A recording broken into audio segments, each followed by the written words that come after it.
X in my name is not just a symbol or a target sign. A spell that attracts all who spit facts online all the time. Can you see it? All the ones who drag my name every single day. Can you see it? Can you see it? Can you see it? They keep saying you don't have what it takes to carve out your own name underneath the shadows of gods. And I keep waiting for the day disbelievers say I flew way too close to the sun. I wait, but it never really comes. The X in my name is not just a symbol or a target sign. A spell that attracts all who speak facts online all the time. The X in my name is not just a symbol or a target sign. A force that compels all to rebel from all that shackled mind. Why do they just stand there against when they fall from the battles I have overcome? You feel it, feel the cope and the seething tone that they make while I stand up, man among gods. And I keep thinking with my mill, shooting ropes in my cold that faces towards the sun. They hate, but I'm sitting comfy with their mom. The X in my name is not just a symbol or a target sign. A spell that attracts all who speak facts online all the time. The X in my name is not just a symbol or a target sign. A force that compels all to rebel from all that shackled mind.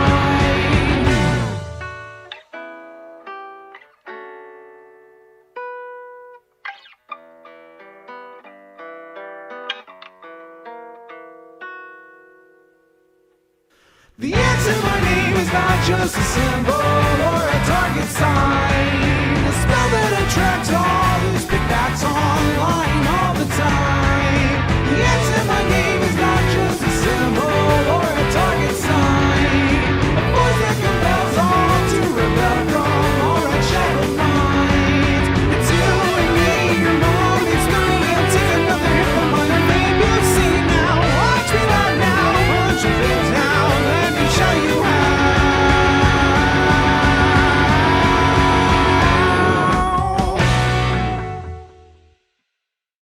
Guys, I was never anti-woke, but I was a bit of a chud. Yeah, everybody had a little bit of a chuddy phase, it seems, these days. Skinny, how you doing? Says, hi all, first time catching a live stream, live from Scotland. That's not a that wasn't a Scottish accent at all, god damn it. Sorry for that, Skinny. Well, hopefully you enjoy the stream. Welcome. Thank you for coming to the site and making an account. I've got something in my eye. A couple years ago, I was a fan of Clownfish TV, Thought Slime, and a lot of other stupid creators, and then I found you because of Noah Samson, of all people. That's wild. That is a wild path to finding me, TSW Shadow Wolf, but you are welcome now that you are here. Thank you for coming. That was something? I'm sorry, Skinny. I'm not good with accents that are English. I can do the British accent a bit. Just a little bit. A little. You know.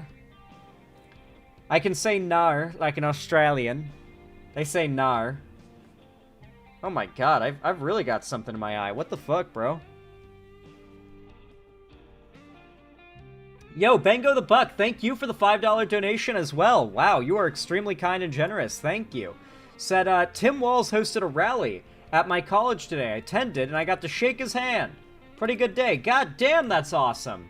Hell yeah, Bengo the Buck. You sent a video. Oh, it is not... It is not a video of you shaking Tim Wall's hand, though, like I expected. It is a Dead Space video. Slimesicle, you don't get to run away. Come back here and scare me. Continue. Well, that was horrifying. But I finally got everything I needed. Time to make my way. What the hell? Hello? Is someone there? Hey, come Follow back! him. Hey, come back! Hey, come back! Hey, get back here! No!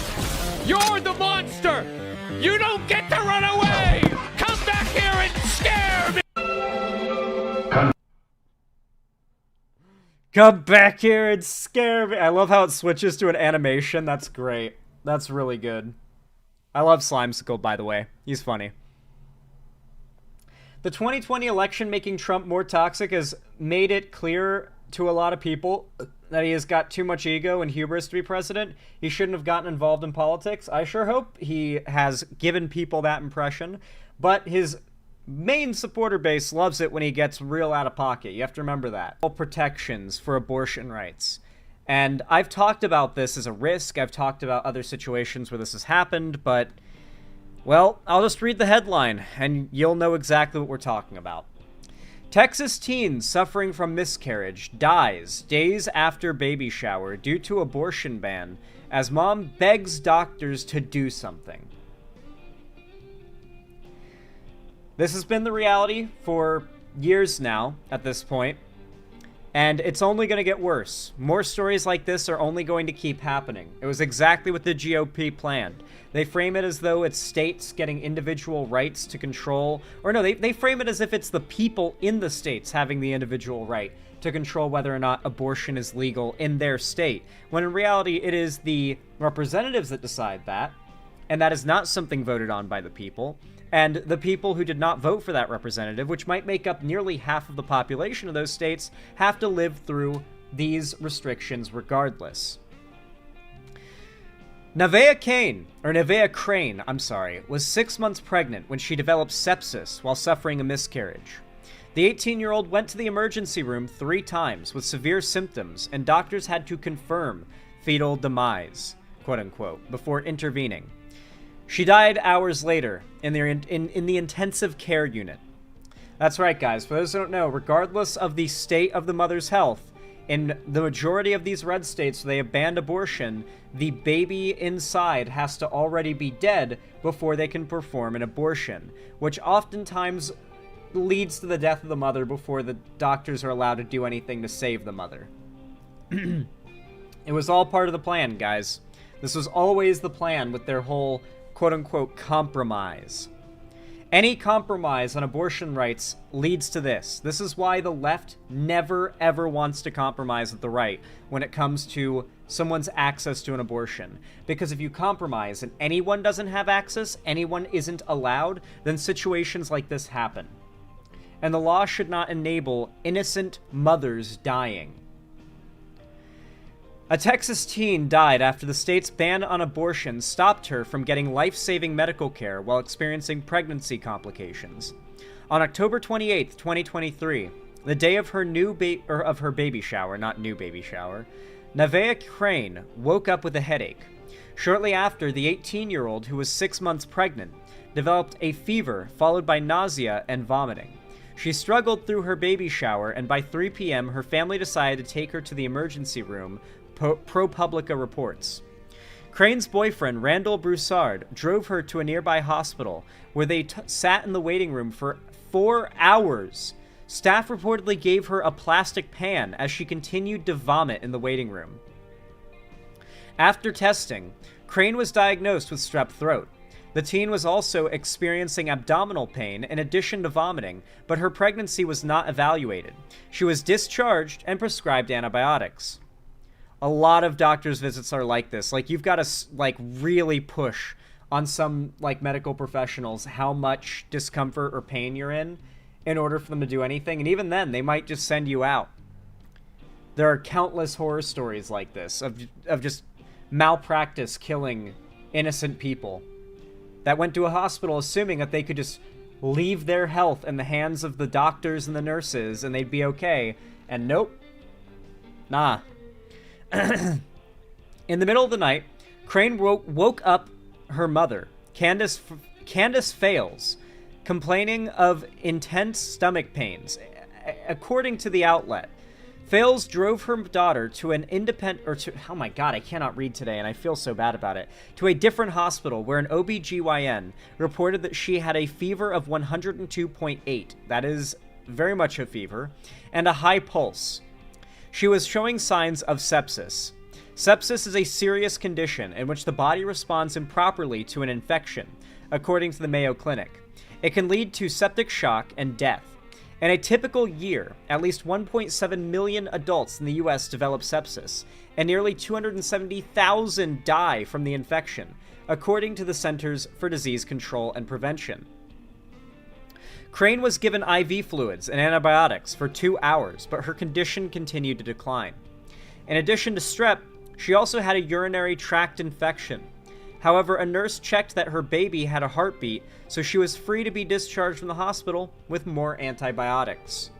They only cared that the baby had a heartbeat, because that was the only realistic thing that they'd be held liable for if something changed, was if the baby's heartbeat stopped while they were in that doctor's office, they'd be in some big-ass trouble with the state. It's both why the doctors weren't willing to do anything more, and why the doctors just sent her right on out the way, and they didn't want to do too much with her, because if that baby died while inside of her, it could have been very quickly made into a big political thing to try and charge, and perhaps even really pursue politically, whatever doctor had been framed as responsible for it.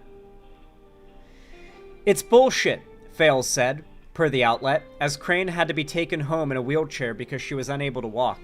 The following morning, Crane cried in pain to her family, and by 9 a.m., she was back at the hospital after she started experiencing heavy bleeding.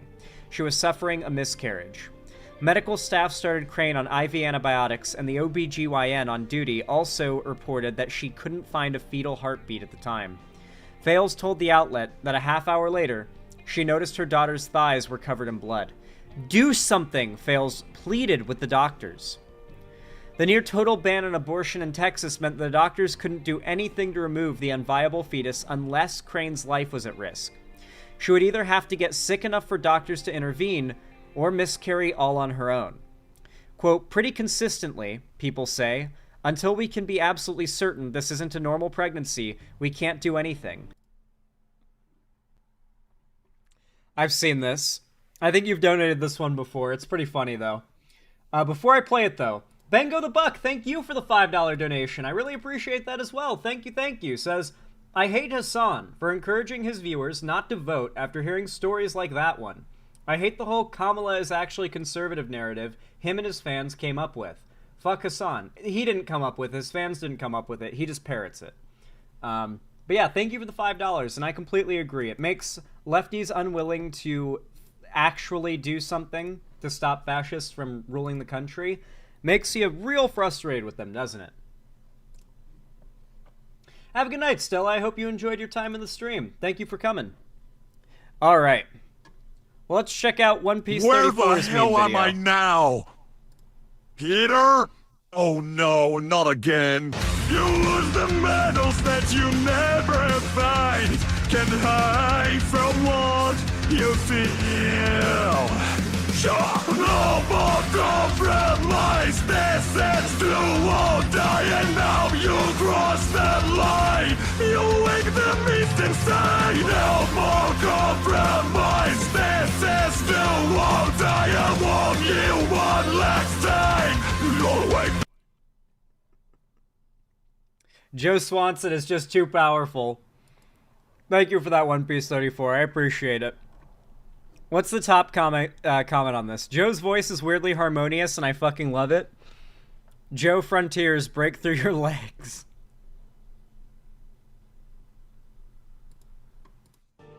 And Moms for Liberties are the women in those videos that end up going viral because they call the cops on, like, an innocent black person for using a public grill at the park or something, and they feel scared, they feel threatened. Karens. You know, like racist Karens. Those are the types of moms in Moms for Liberty. But for the most part, it's just a lot of lawyers and Republican politicians backing it. And It's literally just a astroturfed conservative GOP psyop, maybe even funded by Russia. I'm completely willing to throw that accusation out there, knowing how much money Russia has been investing in right-wing culture war fighting pundits and figures and organizations in the US. It would not surprise me if they got a lot of funding from Russia. Let's be real. Moms for Liberty's big shtick is primarily focused on taking over local schools and school districts, getting their figures elected to positions in the PTA, and just generally exercising whatever control they can with all their money and backing to enforce on a local level their ideas, basically creating enclaves of schools where they control what kids are allowed to learn about, particularly in the realm of race, history, and LGBT rights and identity, and gender. So, this group is evil. Pure evil. And there's not really much I can think of as a way of fighting back against what they're doing, but there is an individual who I have covered a few times on my channel. I consider him a friend of the show, and love shouting him out because he deserves a lot of attention for what he does. There is one figure who is out there fighting them on the front lines, and that is Walter Masterson. Love his content. If you don't know who he is, he's a lefty guy who goes out and trolls conservatives in person. And he does it in the same way that conservatives tend to go out and like troll lefties in those man on the street videos, but man, are they great. Sometimes he'll even go to big events like this one, and he'll troll them. So I'm going to drop the original video in the chat, and hopefully Ethan will include it in the description. If he doesn't, drop a comment. Neither I or he will after the fact. But with that said, let's go ahead and hop into this. Moms for Liberty is trying to take over this school in Arizona, but Walter Masterson is here to troll them.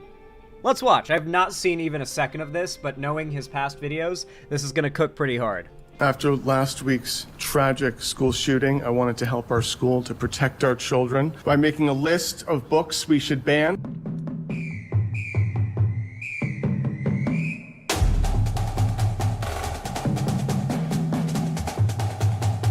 Tonight is the Trump-Harris debate. Everyone's at debate parties. It's a big event.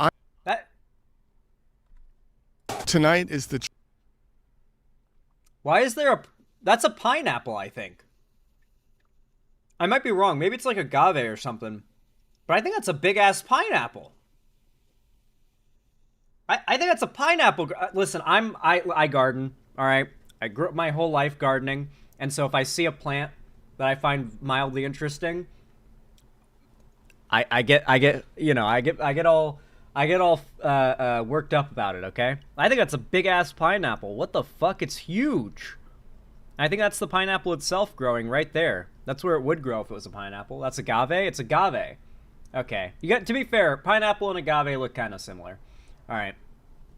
I haven't lived in the desert that much in my life, but at least I did say it might be agave.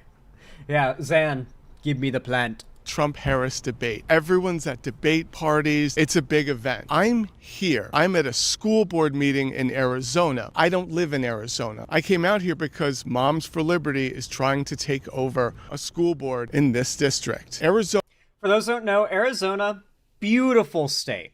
Beautiful state. I've been there myself. I was there passing through on my road trip to California. Went dead through the state, even went through and stayed in the city of Phoenix. And I gotta say, beautiful place. It is such a shame that the right controls it so hard. I thought you hated Arizona, Zan. It's hot and it's hellish, but it's pretty. Arizona's gorgeous. Like, it's a beautiful place to drive through or visit, for sure. Wouldn't want to live there. But it is beautiful. Driving out of Arizona, of Phoenix itself, driving out of Phoenix into the desert out west, there are these giant saguaro cactuses, just the size of oak trees all over the desert. And then once you get far away enough, those stop and it gets to be just plains of desert. And then, at least the day that I was going through, there were giant dust tornadoes. Big dust tornadoes, like miles away from the road. But it was like, I don't think I've ever seen further into a vast distance that felt like I was looking into a vast distance than driving through Arizona. Looking up at the sky, technically I am. Looking out at the ocean into the horizon, technically I am. But it doesn't feel like it. You know what I mean? Looking out at that big-ass desert, it felt like the biggest space I had ever perceived with my eyes. It's something else. So sad it's so dominated by conservative crazies. Arizona is ground zero for defunding public education. When I say defunding public education, I mean school choice, the voucher program. If you're not familiar with school choice, it's a fantastic way to take money. Basically, he's probably going to explain it better than I can, but I'll explain it here. There are a bunch of ways in which conservatives do not want to fund schools. Generally speaking, the way that public schools are funded now is with local property tax and a few other ways, but primarily that. And this means that if you live in a low-income neighborhood and income tax or property taxes are low because the properties aren't all that nice, they aren't big houses, they aren't well maintained, it's not a very it's not a high-income neighborhood, it's not a well-to-do neighborhood, then the taxes paid to fund the school local to that area, thus being the school the kids in that area would be zoned for, is going to be less funded. It's going to be worse. And this has led to an issue where lots of parents have to move to get their kids into a better school, or fight with the local government to get their kids enrolled in a school that they're not zoned for, which is pretty difficult to do, but I think it is possible. Not a parent, so don't take my word for it, but I think it is. And because of this, it's a massive winning point for parents at all, not just conservative parents, but parents in general, to tell them, instead of you having to pay more taxes to improve your child's local school, how about instead we give school choice and we allow you to pick a private school or another public school that your kid can go to. The goal of this essentially is to strand low income, unable to pay, generally non-white, let's be real, families in areas with low income taxes and low property values and thus low school funding, where the cycle of poverty can be perpetuated, one that has been built since going back to redlining, since going back to Jim Crow, since going back to slavery.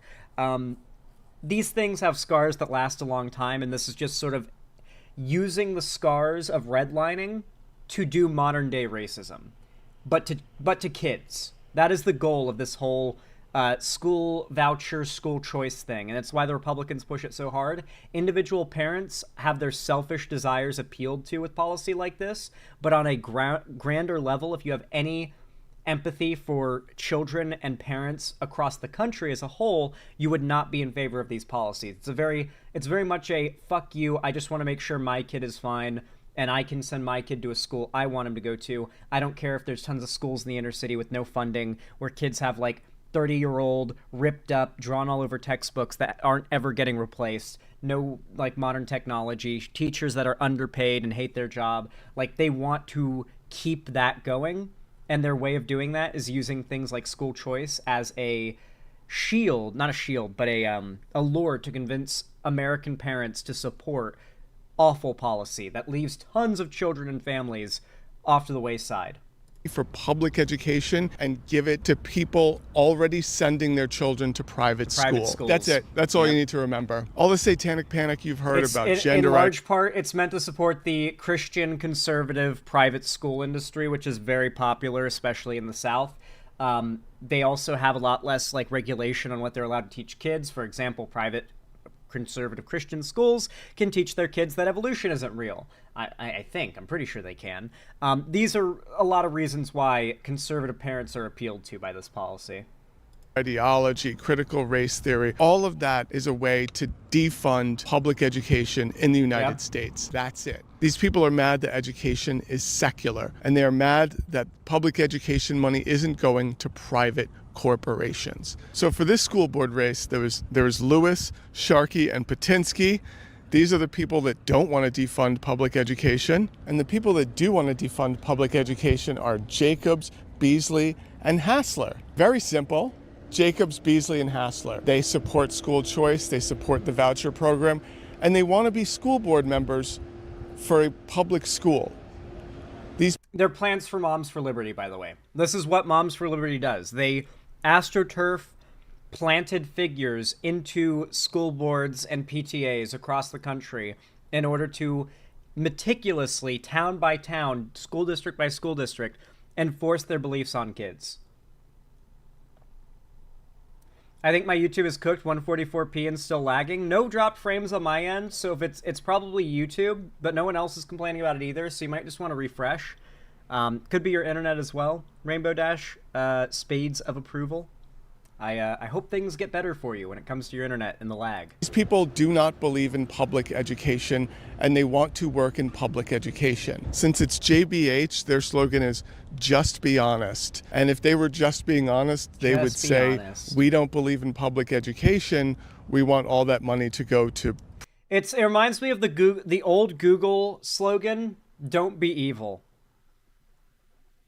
Anybody who has to draw so much attention with like a slogan about how morally righteous their group is, you shouldn't have to draw attention to how morally righteous your group is with a slogan. It should be apparent.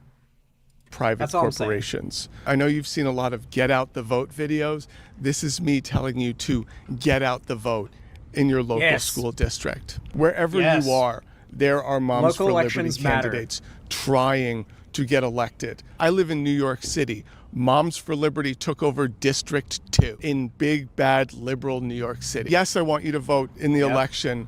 I also want you to vote. Nowhere is safe. Nowhere is safe because they astroturf these very low stakes local school district elections that no one pays attention to besides the most, generally the conservative parents who are super insane and obsessed with whether or not DEI is being taught to their kids in school. They're the ones paying attention to who's getting elected to these super important, but to most Americans, unimportant positions. And Moms for Liberty, with so much money and so little general American interest in knowing what their local school board figures like are running for and what their policies are, like a lot of people aren't digging into that, like just very few. It's so easy for them to astroturf members of their hate group into having positions of power in the public school system. It is terrifying. Mind you, Libs of TikTok has done this. She is elected in Ohio on a local school board. She has a position of power in public schools in Ohio. That's where it started. That's where it really started to blow up, and Moms for Liberty has emulated what Libs of TikTok did. Oklahoma, my bad. I thought, is it Ohio or Oklahoma? I think it's Oklahoma. Maybe it's Oklahoma. Anyway, it's Oklahoma. Okay. As I said before, though, they've copied that, and they're doing it all over. Even in Manhattan, in New York City, in New York, the bluest city in the bluest state, or one of the bluest states. In your local school board. Talk about the darkness that has settled on this district over the last year. And my comments are directed towards the radical majority on this school board and the administration. That darkness looks like half the families of K-12 students who are paying taxes while educating their children outside the district. That darkness looks like the curriculum that lies to students about gender. That darkness looks like a library full of nasty books about rape, incest, sodomy, molestation, and child prostitution. That's the Bible, dude. Like, the term sodomy comes from the Bible, right? Because Sodom and Gomorrah. And these are books that the superintendent and the district lawyer are supposed to be removing. Parents should know that the Department of Education said at least 5 to 6 million public school students will be sexually abused by the time they graduate. This is bound to happen in SUSD if there's not change. So I do hope on November 5th that you parents, that you constituents are paying attention to the changes that need to be made. Dr. Menzel, we need that darkness, that dark cloud to go, and you have to go with it. School-based. Remember at the start, she referred to the radical majority? That's in reference to the people that are against Moms for Liberty, the majority of parents and teachers and staff and whatnot involved in the public school system and locally. She refers to them as the radical majority that are brainwashing kids. The people who have fallen for this shit are genuinely, like, beyond brainwashed. Like, they're actual dialogue tree following NPCs. Actual NPCs. Mental note program based. social emotional learning theories that trickle down into every facet of curriculum and school policy are not effective at improving academic outcomes or improving student wellness at scale, despite claims otherwise. Since 2002, U.S. schools nationwide have increased spending on these programs by over 52%. Average district spending on counselors, social workers, and other ancillary student support services percent. Since 2002, Okay, US he's schools talking about nationwide have increased counselors. spending on these programs by over 52%. Average district Moms for Liberty thinks too much money is being spent on social workers. Yeah, he's literally complaining about social workers and counselors at schools getting too much money. Schools are getting too much money. You know why? Who do kids go to when their conservative parents are abusing them? What is the safest person that in a child's life to go to if a conservative parent is abusing them? A guidance counselor. They are there for that kind of thing. They are specifically there for kids to go to talk to someone who is meant to listen if they're being bullied or abused at home or not taken care of properly.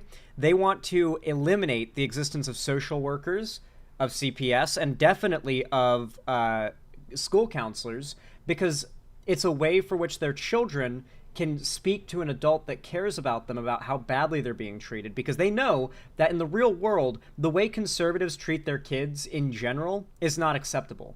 And their kids so much as whispering a word about it is going to get them taken away from the family, right?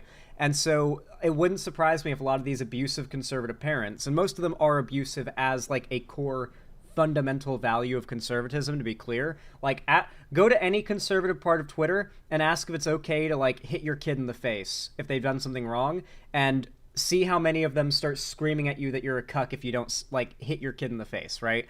Like, I'm not making the argument as an insult. They would insult you for thinking you shouldn't hit your kids. So when I emphasize that, like, their ways of attack, everything they're doing is to hurt people, whether it's kids, adults, women. There's always a path to hurting a group that they consider lesser. In this case, it's children. Removing a path through which parents can be held accountable, particularly right-wing Christian conservative parents, who tend to be the most abusive statistically, from having, like, they want to prevent their kids from being able to get help. District spending on counselors, social workers, and other ancillary student support services has doubled since 2001 to over $1,100 per pupil. The average district instructional spend percentage is at a 20-year low at 53.4%. And students everywhere are believed to be more anxious, more depressed than ever before. Clearly, the experts are failing students. Truly, educational reform requires us to weed out, root and stem all these psychotherapeutic theories of education. Parents, remember. Dude, I'm just saying it right now. This dude beats his kids. If he has them. This dude beats his kids and is totally like the most unpleasant, abusive piece of shit dad. Did you hear what he said there? How kids these days have extremely high suicide rates and rates of depression, then frames it as though the caring, underpaid professionals in the school system are at fault. Like, this isn't even just an abusive parent thing. It's just, like, an unpleasant parent thing. It's like, hey, Mom, my stomach hurts. It's that damn phone, you know? Like, this is the conservative version of that mindset. Kids these days are very depressed and suicidal more than any generation before. It must be one of the only groups out there of underpaid, actually caring people who want to help these kids. They must be at fault for the problems that these kids are facing. The only people really out there who have a prerogative to help these kids and take care of them and like improve their situation, improve their mental health, the counselors, etc., etc. Let's just defund them. Like, what, dude? You're insane. Remember, you have rights when it comes to your child's education. You can opt your kid out of any lesson you think is inappropriate. Of course, that requires you to get involved and see what your child is being taught. After last week's Walter. tragic school shooting, Walter. I wanted to help our school to protect our children by making a list of books we should ban, because if my child is going to barricade himself in the library, I want to make sure the book he is using as body armor thick enough. isn't a law school textbook on critical race theory. Who here loves school choice? I love school choice. It is a fantastic. The young people in the room fucking laughing, and all the boomer, like, shitheads in the room just looking super displeased. I want to make sure the book he is using as body armor isn't a law school textbook on critical race theory. Who here loves... It's so good because critical race theory is a law, like it's something you learn about in law school, not in like actual public school, high school or lower. It's a law school thing, as in college, as in a private school that you pay for. And so I guess unless you go to like state college or something, I guess, but you still pay for it. Regardless though, unless you get a scholarship. Regardless though, I love how the younger people in the room are just like laughing. Because they know what he's doing. They know he's trolling. School choice. I love school choice. It is a fantastic way to divert money funding this school district and give it to parents who already send their children to private school. With school choice, our children can dream of going to an elite private school, and it will stay a dream because once we subsidize private schools, they will have to raise tuition. That's how the free market works. And I can't think of a better way to raise our children than to subject them to the free market at an early age. Lastly, I just want to thank the board, Corrine Werner, for bringing in the Tuttle Twins books into our school library. It's been fantastic. I was actually reading one of these to my child the other night. It was a passage on how the dinosaur bones were planted by the Rothschilds, and slaves were happy to have jobs. This is just an example of all of the things our children could be learning if it wasn't for all these rules by the Board of Education. In closing, let's stop giving our children a free education. Let's free our education by making it more expensive and worse. Thank you.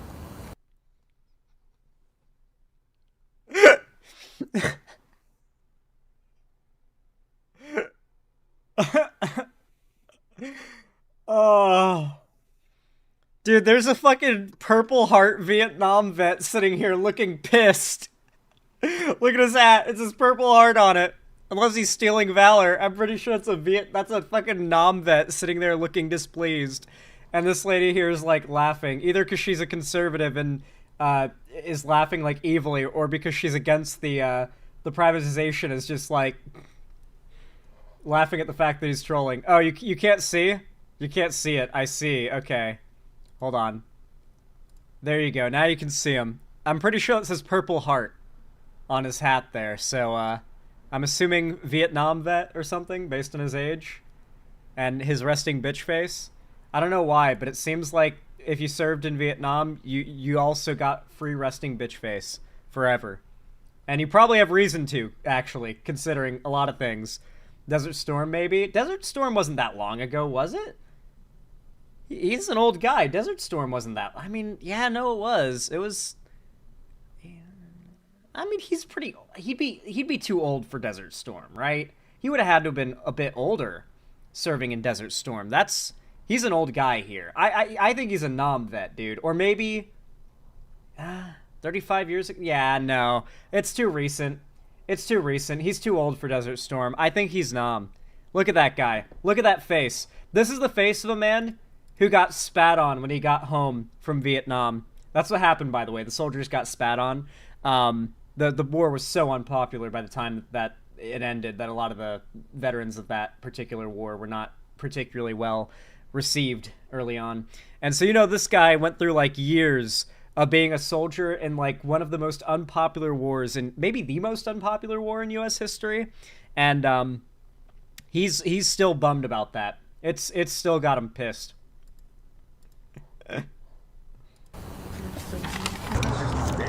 Thank you for what you said about protecting the children. It's just, we gotta, school choice and the voucher program. We gotta do this. We can't trust teachers anymore. We can trust? Private corporations. Board of Education's got to go. And, I'm going to feel a lot better once we can get, we can totally defund this, corrupt, grooming, sex trafficking den of iniquity and put that money. Can I just talk about how wrong racism is for a second? I feel like there's really no better example of how wrong racism is than the existence of black or brown people who support like far-right candidates like Trump. Like, as a white guy, your whole life no one really thinks of you as a white guy outside of political, like hyper-political conversations. Like, my whole life I've always been Alex, right?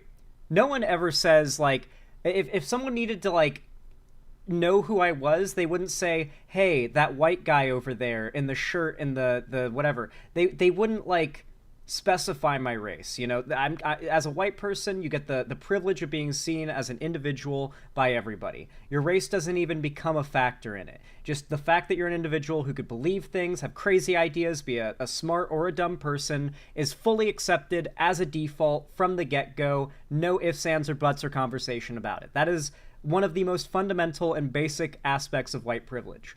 And I think it's important to remember, just like white people, any black or brown person is an individual. All right, I don't know what this lady's name is, but she is her name. And she is a Trump-supporting crazy whose life experience as any individual person has led her to be as crazy and weird as any other Trump supporter. And I feel like the existence of people like her goes to show that racism is wrong. That no matter what your race, you are an individual, and as an individual, you can be stupid and insane and fight for things that are counter to what are best for you, and you're like, you can just be completely brainwashed and ignorant on fundamental things important to politics and your general life. It's just like, I feel a good reminder how wrong racism is. Money into the hands Everyone's an of individual. private. Other parents. Hey, Val. That's what it's going to take.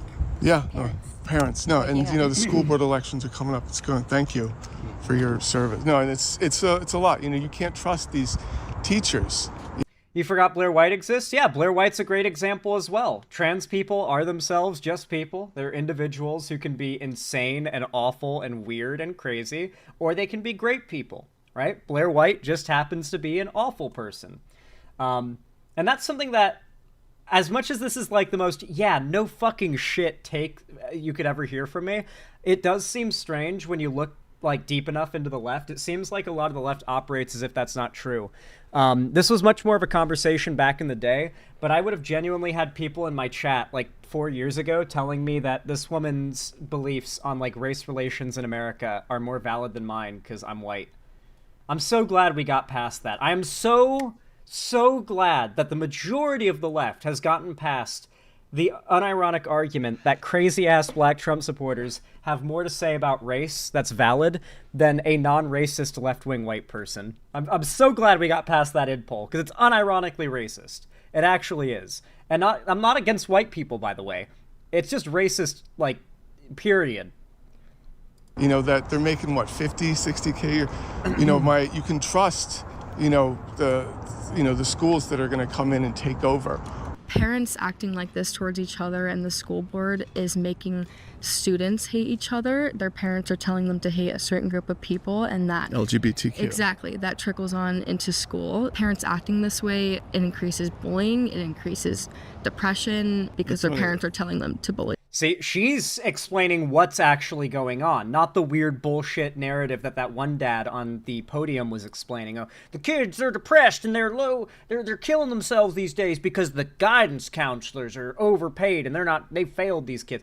No, the reality is the parents in there are the ones massively responsible for the statistics of high suicide rates and high rates of depression among the youth.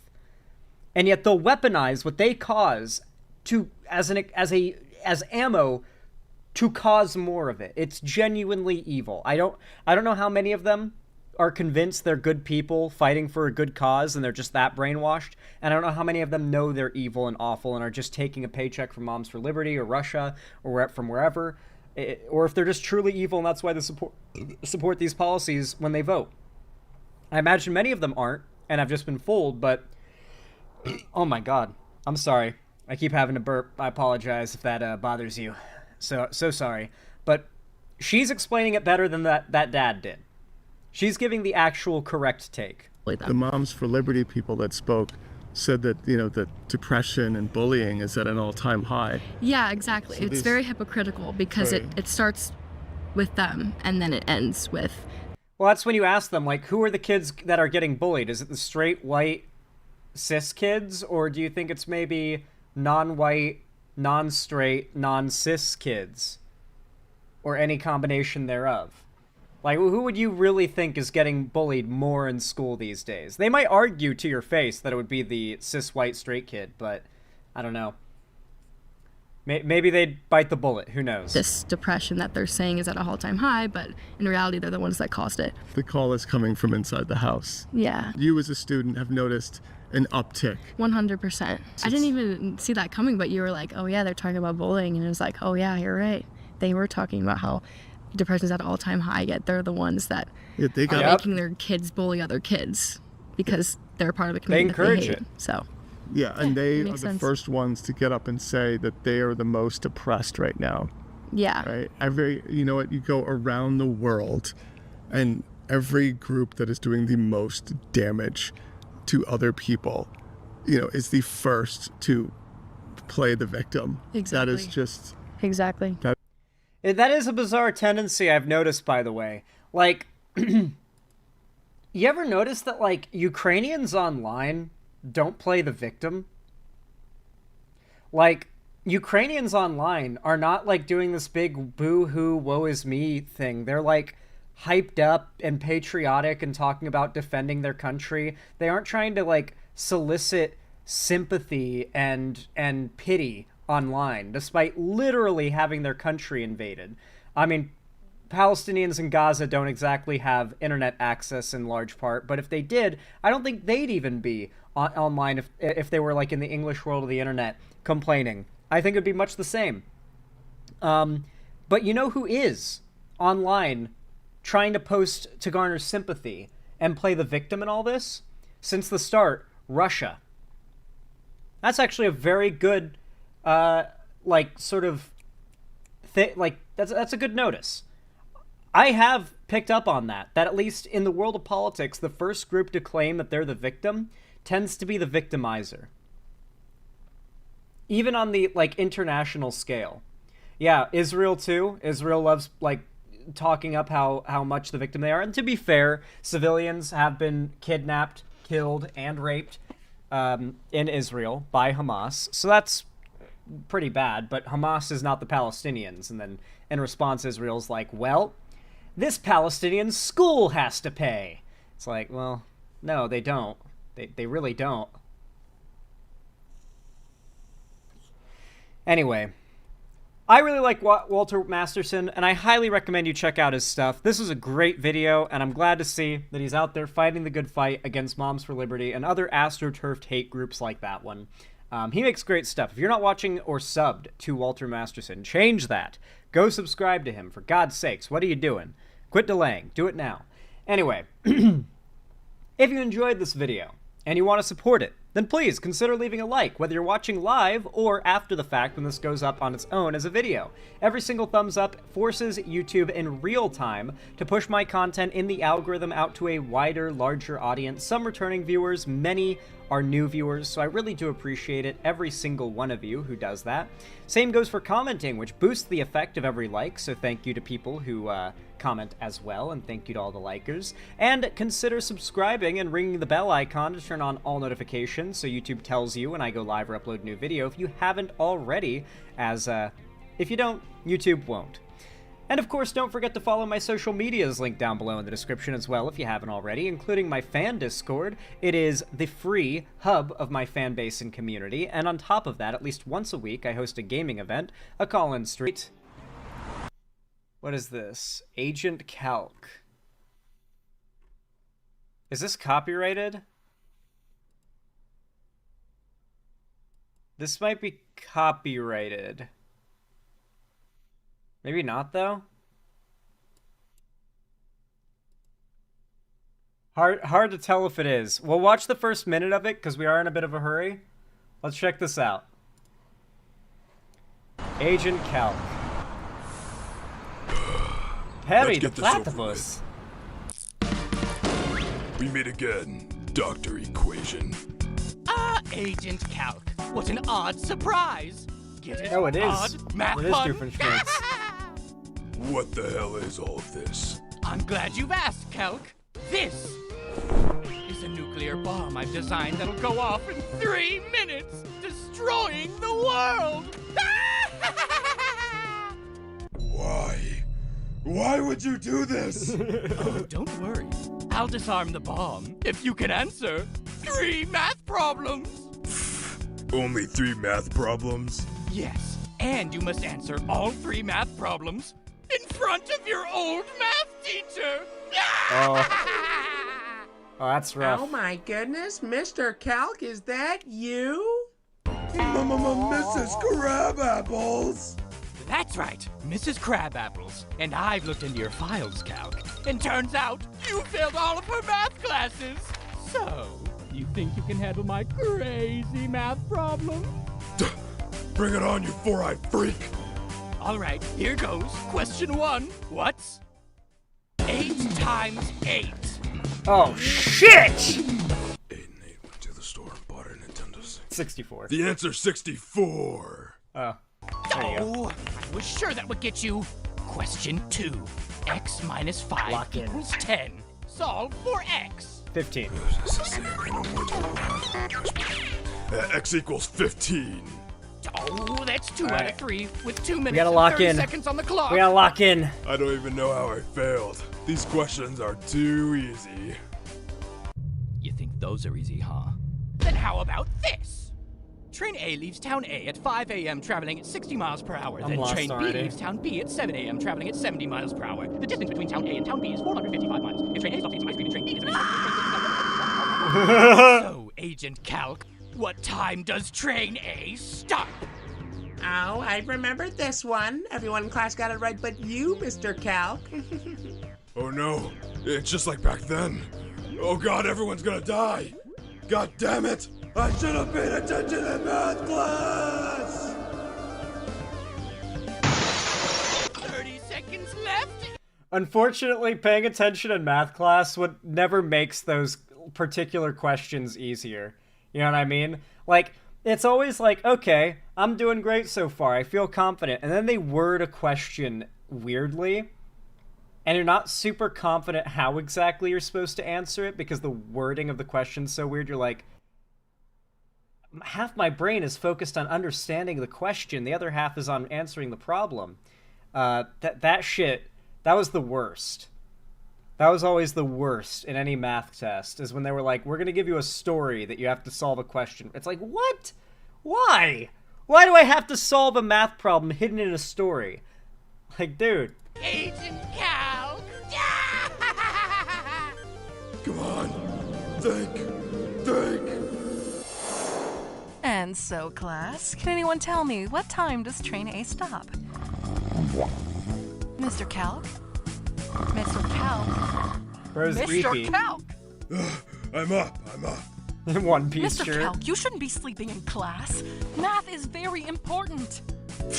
Oh yeah? When am I ever gonna use this useless garbage? Oh, you're too stubborn, Mr. Calc. It might help you save 2 million innocent lives. Whatever. Oh, Calc, 2. you have so much to learn. 10 more seconds. Is it 2 a.m. or p.m. though? Is it? No. Is the answer? No. Is the answer 2? Train A stops at 2. Hold on. Oh, you grab the 2, you grab the 8. Yeah, it's 2. The answer is 2. A.m. or p.m. though? He'd be stumped if he asked him a.m. or p.m. though. I did it! Oh, I guess my teaching worked after all. I'm so proud of you, Mr. Agent Calc. Thank you for everything, Mrs. Crabapples. And I'm so... That's a happy ending. Brought a tear to my eye. Nice. Alright. Are we ready? Are we fucking ready? Alright. I hope you are. You better be. Because we're cooking now. We're cooking with fire. Alright. Y'all know what to do when I say action, right? 3, 2, 1, action. Alright, everybody. I assume you guys remember Melonie Mack, the girl who hospitalized herself after eating a stick or two of butter to own the libs. She's pretty much famous for exclusively that and making dog shit anti-woke grift videos. Now, covered her before, and she is very stupid, but there is one realm of content creation that's happened as of late where she's actually experienced a massive spike in relevance and popularity. You see, if you go to her channel and you look at how her videos have been doing for a while, you'll see they hadn't been doing great. You'll see the Assassin's Creed Shadows video didn't do great, the Ubisoft video didn't do great, the Call of Duty video did okay, Netflix video didn't do great, Sonic video didn't do great, whatever this is didn't do great.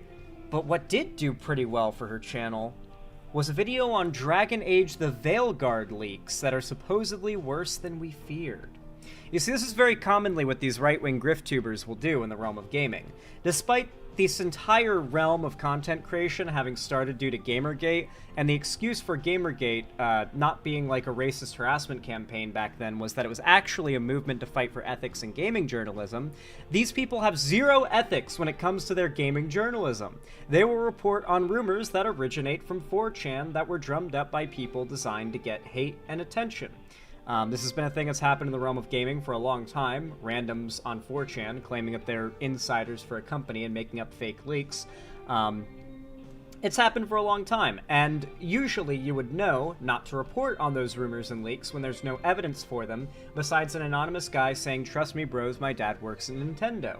But these people take it seriously, and they have based a lot of their entire videos off of just completely long ago debunked 4chan rumors. You go back and you scroll through these videos, you'll find plenty of videos about popular franchises making predictions that never came true because they're just reporting on some rumor from a dumb fuck on 4chan.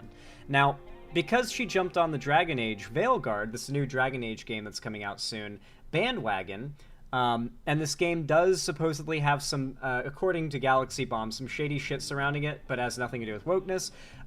There are some fans upset with the game. However, overall, it's been an enormous success. And despite that, she has doubled and tripled and quadrupled down. And in some ways, it's gotten pretty freaking funny. You can see that her Dragon Age videos are by far the best performing videos she's had on her channel in a while, so she's spamming them out now without fail because they're doing well. Now, here's the thing. She thought she spotted a sinking ship. If you don't know, I've kind of started this term called the sinking ship method, or the sinking ship strategy, where a conservative grifter like this lady will find a popular franchise that is currently going through a lot of turmoil within its fan base over some genuine criticism coming from the fans towards the producers of that art. They will see that already existing discontent, and they will capitalize on it by saying, this company has gone woke, it's these DEI hires that are responsible for this, the company has changed because of wokeness taking over, and they end up farming quite a few views off of this. The only downside for Melonie Mack is that she has to cope post hard, because this game did not end up going woke and going broke. It actually, it's just that she's made a couple of copium videos. Is Dragon Age the Veilguard manipulating reviews? Concurrent players plummet for Dragon Age Veilguard. When they're making videos like this, hyper-focusing on the player numbers and the reviews being positive for a game they claim was going to fail, they are desperately damage controlling for their incorrect predictions that the media would fail for going woke, because they have to simultaneously be right and wrong at once. Now, if we take a step into reality, you'll see that Dragon Age the Veilguard improves its peak player record as of 3 hours ago, mind you. Or sorry, 10 hours ago.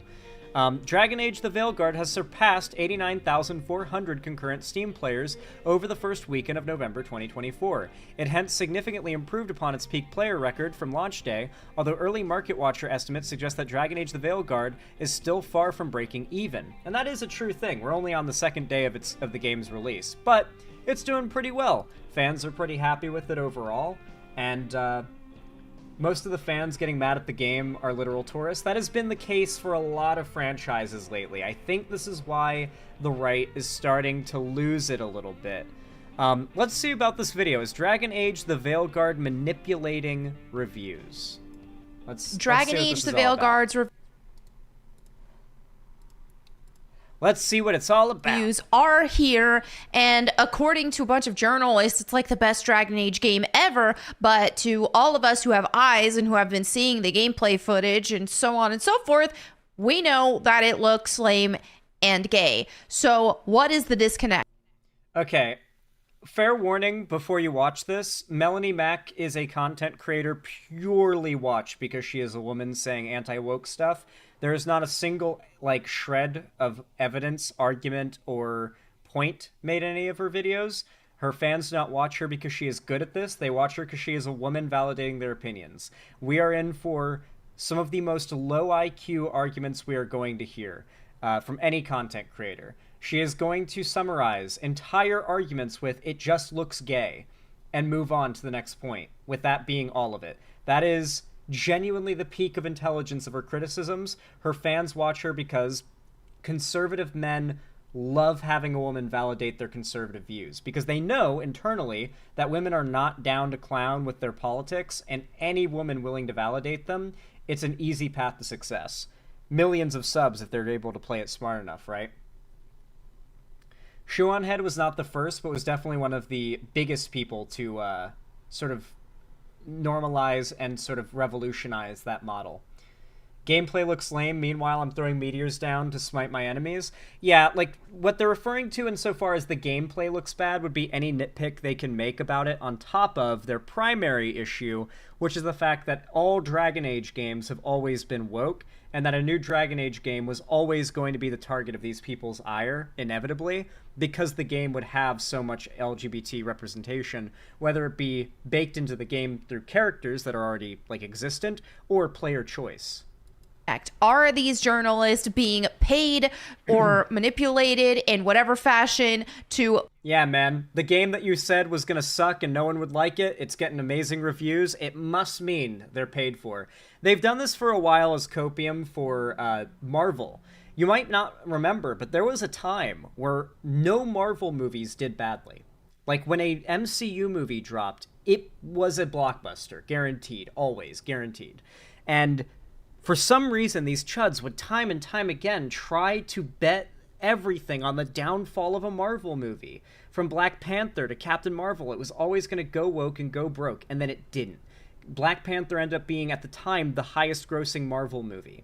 And they had to find ways of justifying this. A big talking point was that Black Panther ticket sales were inflated by Disney, that Disney was buying out their own tickets in order to make it look like the movie was a success, as if that would be a thing any massive corporation would do when they're trying to break even on a project.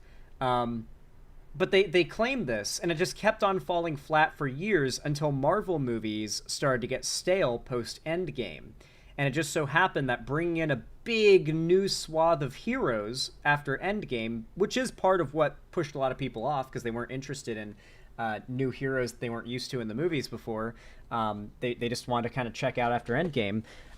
Because so many of these heroes were new, they decided to lean a little more into the representation side of things. A lot of characters that were newer to the Marvel writing or had never been given the spotlight before because they weren't, like, straight white males, ended up getting adapted into the MCU.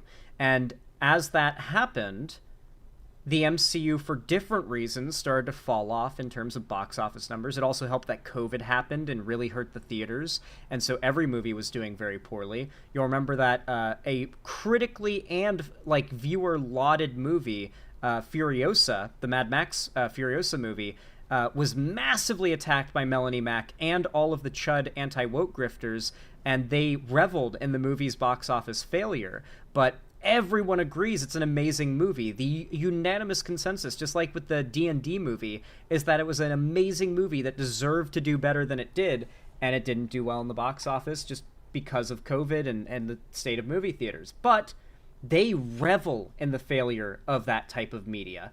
If it fails financially, well, a big reason why conservatives do so well financially, why Melonie Mac is so wealthy, and why so many conservative YouTubers are so wealthy, is there is a side implication of their arguments that financial success is an inevitable response to being morally right.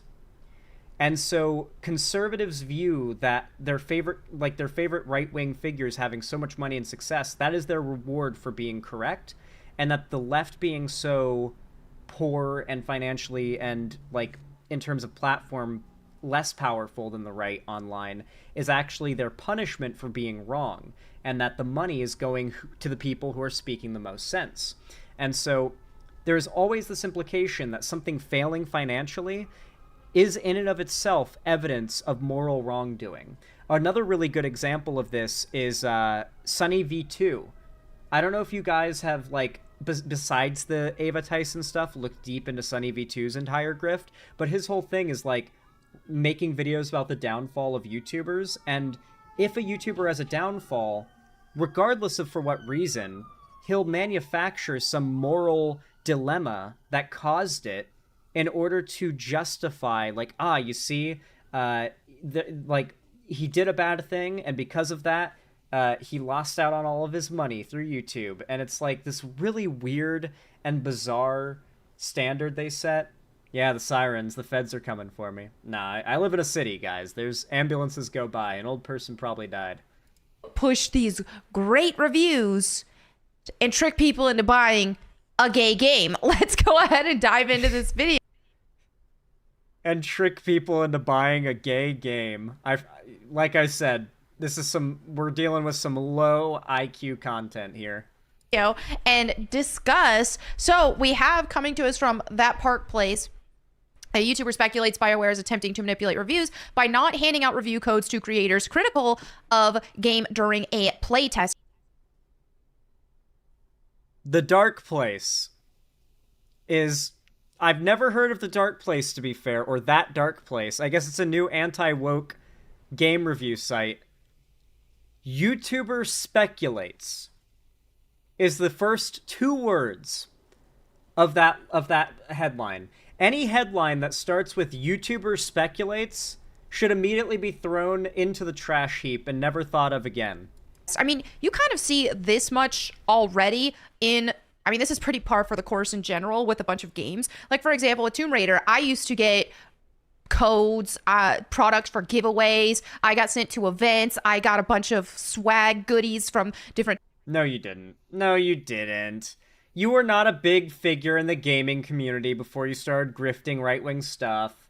Have you ever noticed this too? The way that, like, a lot of right-wing anti-woke grift figures just, like, make up some history in the gaming industry where they've been where they're like, yeah, I would get invited to E3 and, like, oh yeah, like they play up how they're these OG gamers. I do not believe that Melonie Mac is a gamer. Maybe she's like a Tomb Raider fan, but I don't believe that she's as much of a gamer as she makes herself out to be. I just don't get the vibe. Listen, I just don't, okay?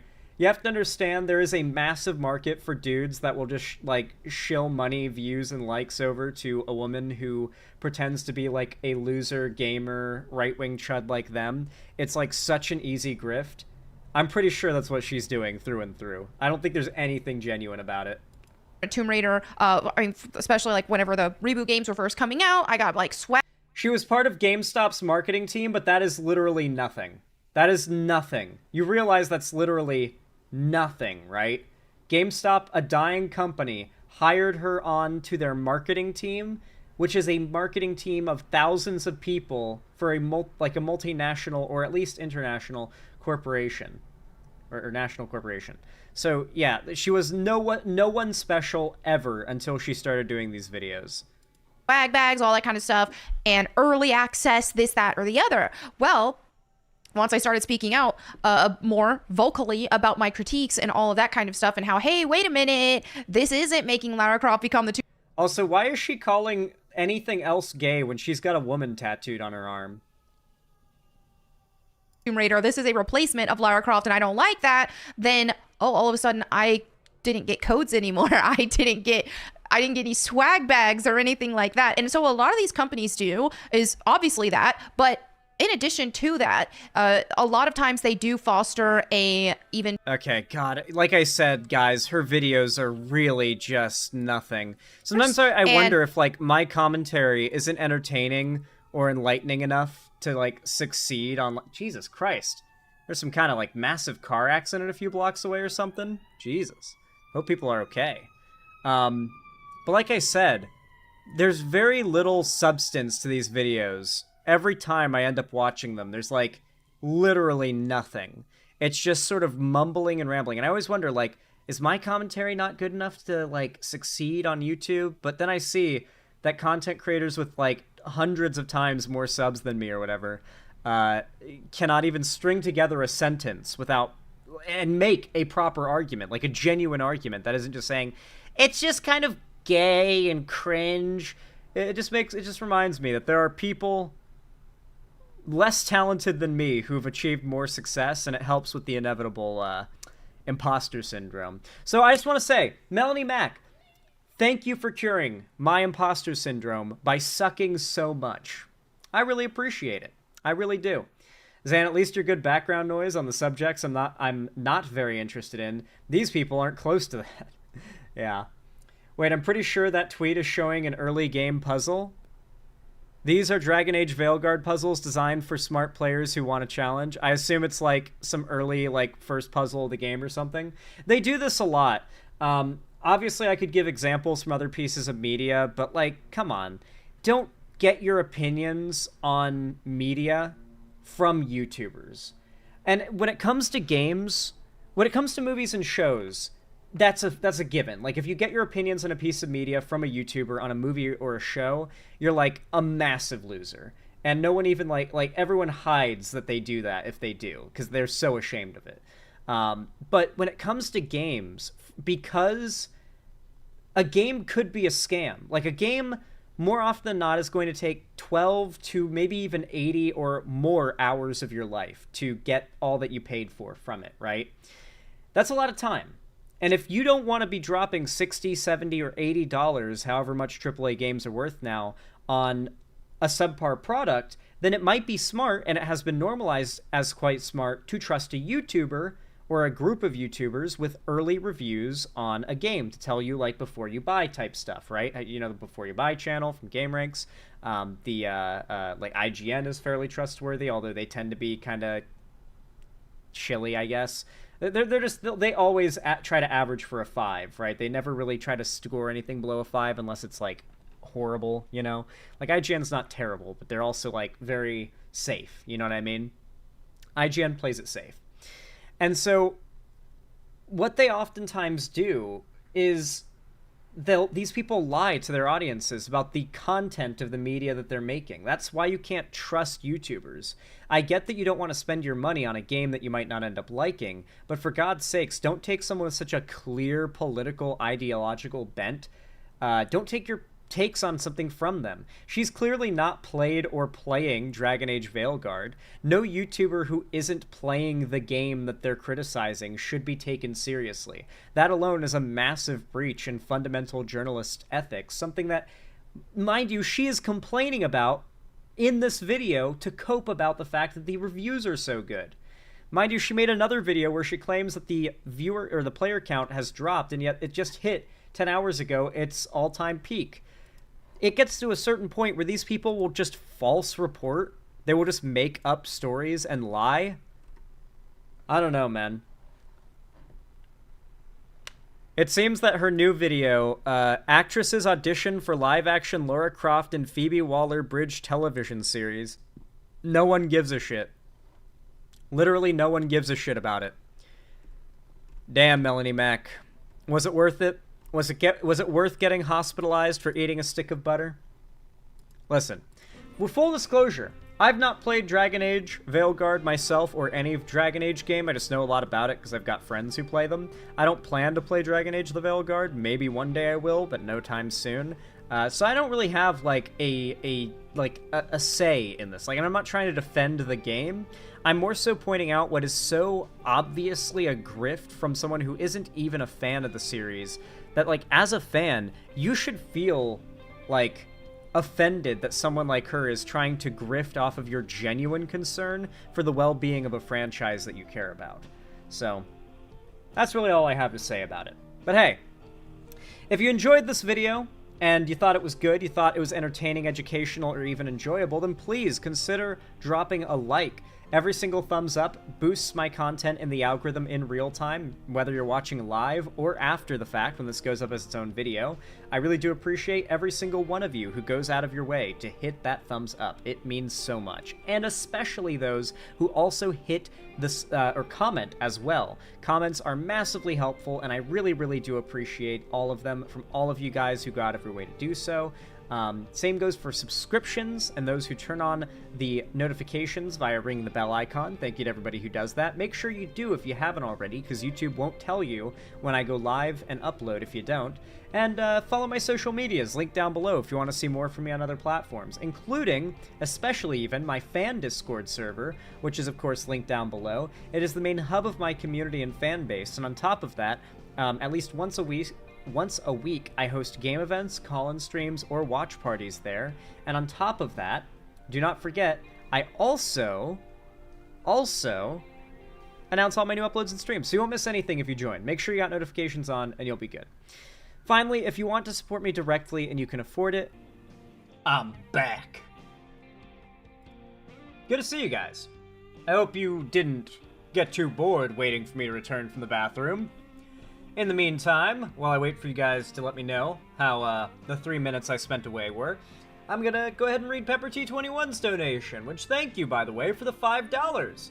I really do appreciate it. It means a lot and helps a ton. Thank you.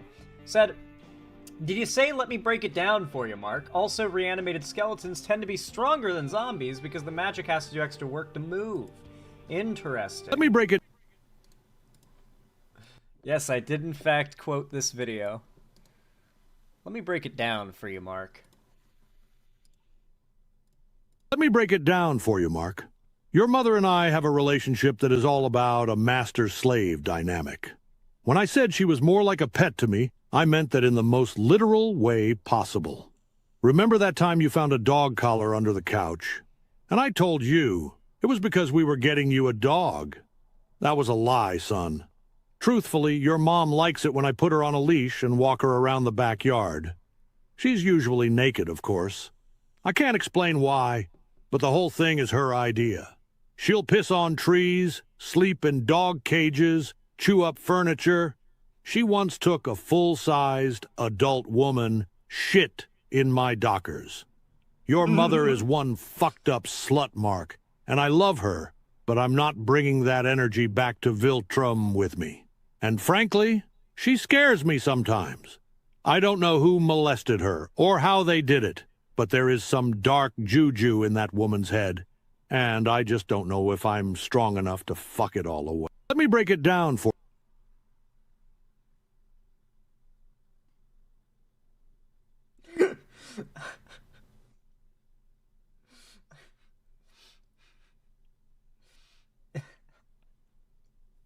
Omni-Man would never say that. What a horrendous day to have ears.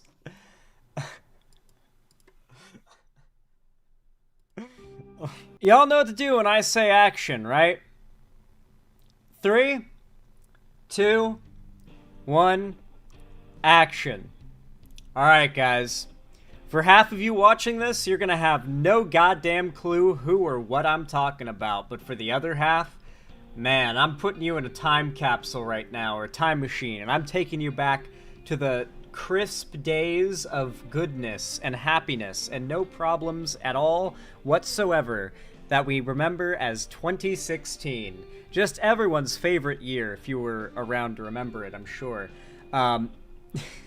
Taking you back to 2016. If you remember YouTube back then you'll remember that separate from the weird, like, anti-SJW wave that took over back then, there was a catalog of popular mainstream YouTubers that were, like, adjacent to conservative in their vibe and their presentation and style and humor, but they weren't really political, you know what I mean? one of those figures, one who, God, I almost like associate inseparably from the year 2016, is a YouTuber named Gradeaundera. All right, here's his channel. You probably remember who he is just from seeing his homepage here. Turns out he's been uploading again for a while now. I think his return was a few years ago when he'd come back after like years absent from YouTube and just out of nowhere made a anti-woke video complaining about like transgender people and stuff. It was like super out of left field, and he went from being like an obnoxious but somewhat likable dude to an obnoxious and also seemingly bigoted dude. If you've never seen a Gradeaundera video, then the voice you're going to hear in a moment is going to shock you. I warn you, like, hold on to something. And if you haven't watched him in a while, as I haven't, then we're all probably hoping that maybe he's toned down his presentation a little bit, but I'm not gonna get my hopes all that high. Now, he put out a video 2 days ago called The Official US Elections 2024 Roast, Kamala Edition. I find it interesting that it seems as though the Trump edition will not come out until after the election. So that's... I'm sure there's no reason behind that at all, if he even makes one. Let's go ahead and watch it. Let's see what he's all about. This is actually a pretty long video for a Gradeaundera video, I must say. Maybe he's changed the format. Does he still do, like, the shitty MS Paint animated stuff? Let's find out. I haven't watched this guy in a while. I am going to speed it up a little bit, but not by much, because this is a bit of a longer video, and I like to add a lot of commentary, and I don't want to be here all day.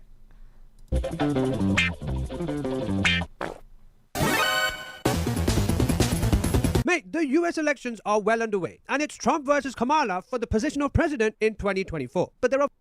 So yes, he is the British guy. I don't know if this is a real accent. I've heard people with this accent before who are definitely not faking it, so he could just have a really thick, goofy accent.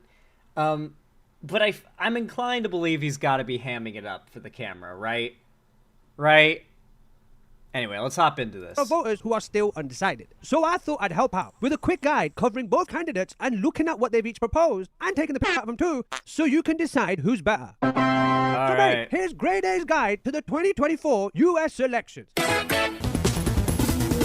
Okay, so I'm going to go through each candidate one by one, right? And take the pick out of them as much as I can and talk about their policies and them as people overall. Because that's what matters after all. And the points that I make are going to get more and more harder hitting the further into the video we go. All right? And I'm going to start with Kamala and then I'll go into Trump. Right? Go in alphabetical order. Sounds good? All right, let's go. Okay, so I want to start with something quite interesting that I'm sure everyone's noticed about Kamala, right? You barely see her. D does not come after K.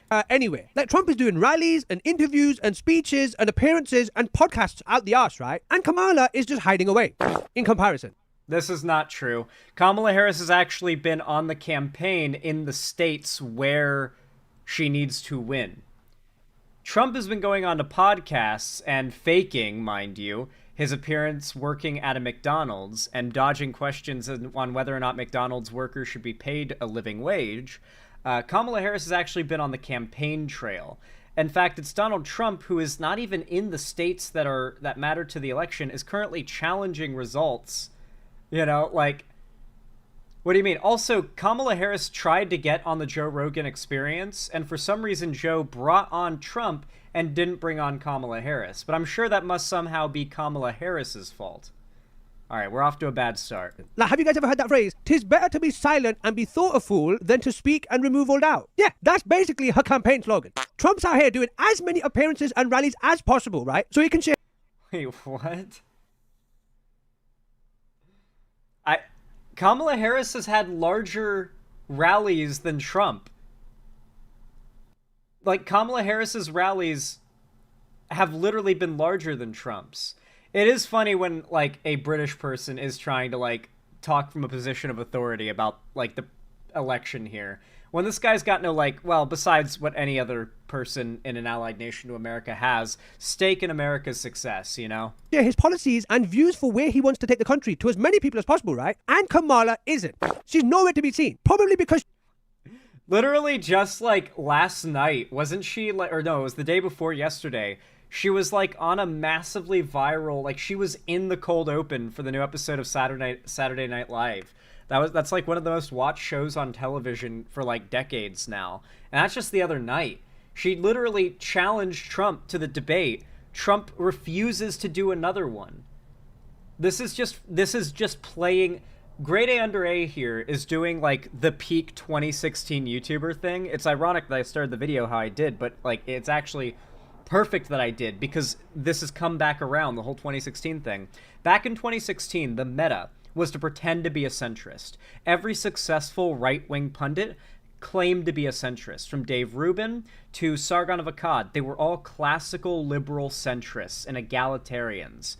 And so they always argued, sane-washed, and played defense for the right at every single opportunity in turn, and they always over-dramatized and demanded that you denounce anything that is considered bad from the left, giving way more like weight to anything perceived bad that anyone on the left does to the whole of the group, while always sane-washing the right and making excuses. That is the 2016 meta. He's doing it right here. He even started it by like layering on thick how he's totally going to take the piss out of both candidates, but then immediately starts saying, well, Trump is out there trying to get his policies and what he wants to do for America out to as many people as possible. And Kamala Harris, she's too scared to be out there. Something that is objectively a Trump talking point. This is a Trump talking point, and it's not true. Kamala Harris has been out there more than Trump. Being on podcasts does not entail being out there more than anyone else. Kamala Harris is actually in the states speaking to people that need to be won for the election. Zan, did you change your audio mixing or mic? It sounds different from Friday. I moved my mic a little bit away from me. Is it still okay? Like, is it good? No one would have told me by now, or until now, if it was bad. Let me see. Now, if it was bad, let me see. No, it seems okay. Let me see. No, it seems okay. Let me see. Yeah, no, this is fine. What do you mean? It's good. Turn up your volume if it's quiet, I guess. Anyway, back to it. She doesn't know what her policies and views for the country are herself. Hey, do you know what, right? Let me ask her. Hey, come on. Wait, what are your what? policies? I grew up a middle-class kid. Oh, for fuck. Okay, dude. Really? Really? You're gonna lay it on that thick that you're a total centrist, going in completely good faith, just explaining the policies, and you're actually going to argue Kamala Harris doesn't have any policies. And when asked, she says she grew up... Have you noticed this? The conservative Cocomelon guy, Freedom Tunes, did the same thing. Is the right trying to, like, astroturf her responding to everything with, I grew up in a middle-class household? Are they trying to astroturf this into a thing? Like, she won't answer any questions without saying any... She'll just respond, I grew up in a middle-class household? She says it once or twice, like, in real life. I guess it's like it's a theme that comes up when she talks about her upbringing when it's relevant to a question or something. So I think they're trying to turn it into, like, a meme now. Because a lot of 2016-era right-wing content would also try to make an argument for the right or against the left without really making an argument, more so just representing the left in a satirical way, making them the butt of the joke. And you're meant to get the message that the left is silly and laughable, right? Say. Okay, so I want to start with a few things about Kamala that all potential voters should know about her. One, she lies. A lot. Like, for example, right, she said she worked at McDonald's. I worked at McDonald's. She did. This is once again a Trump talking point. He claimed during that appearance in McDonald's when he staged a working at McDonald's stunt that she hadn't worked at McDonald's. She has. Like,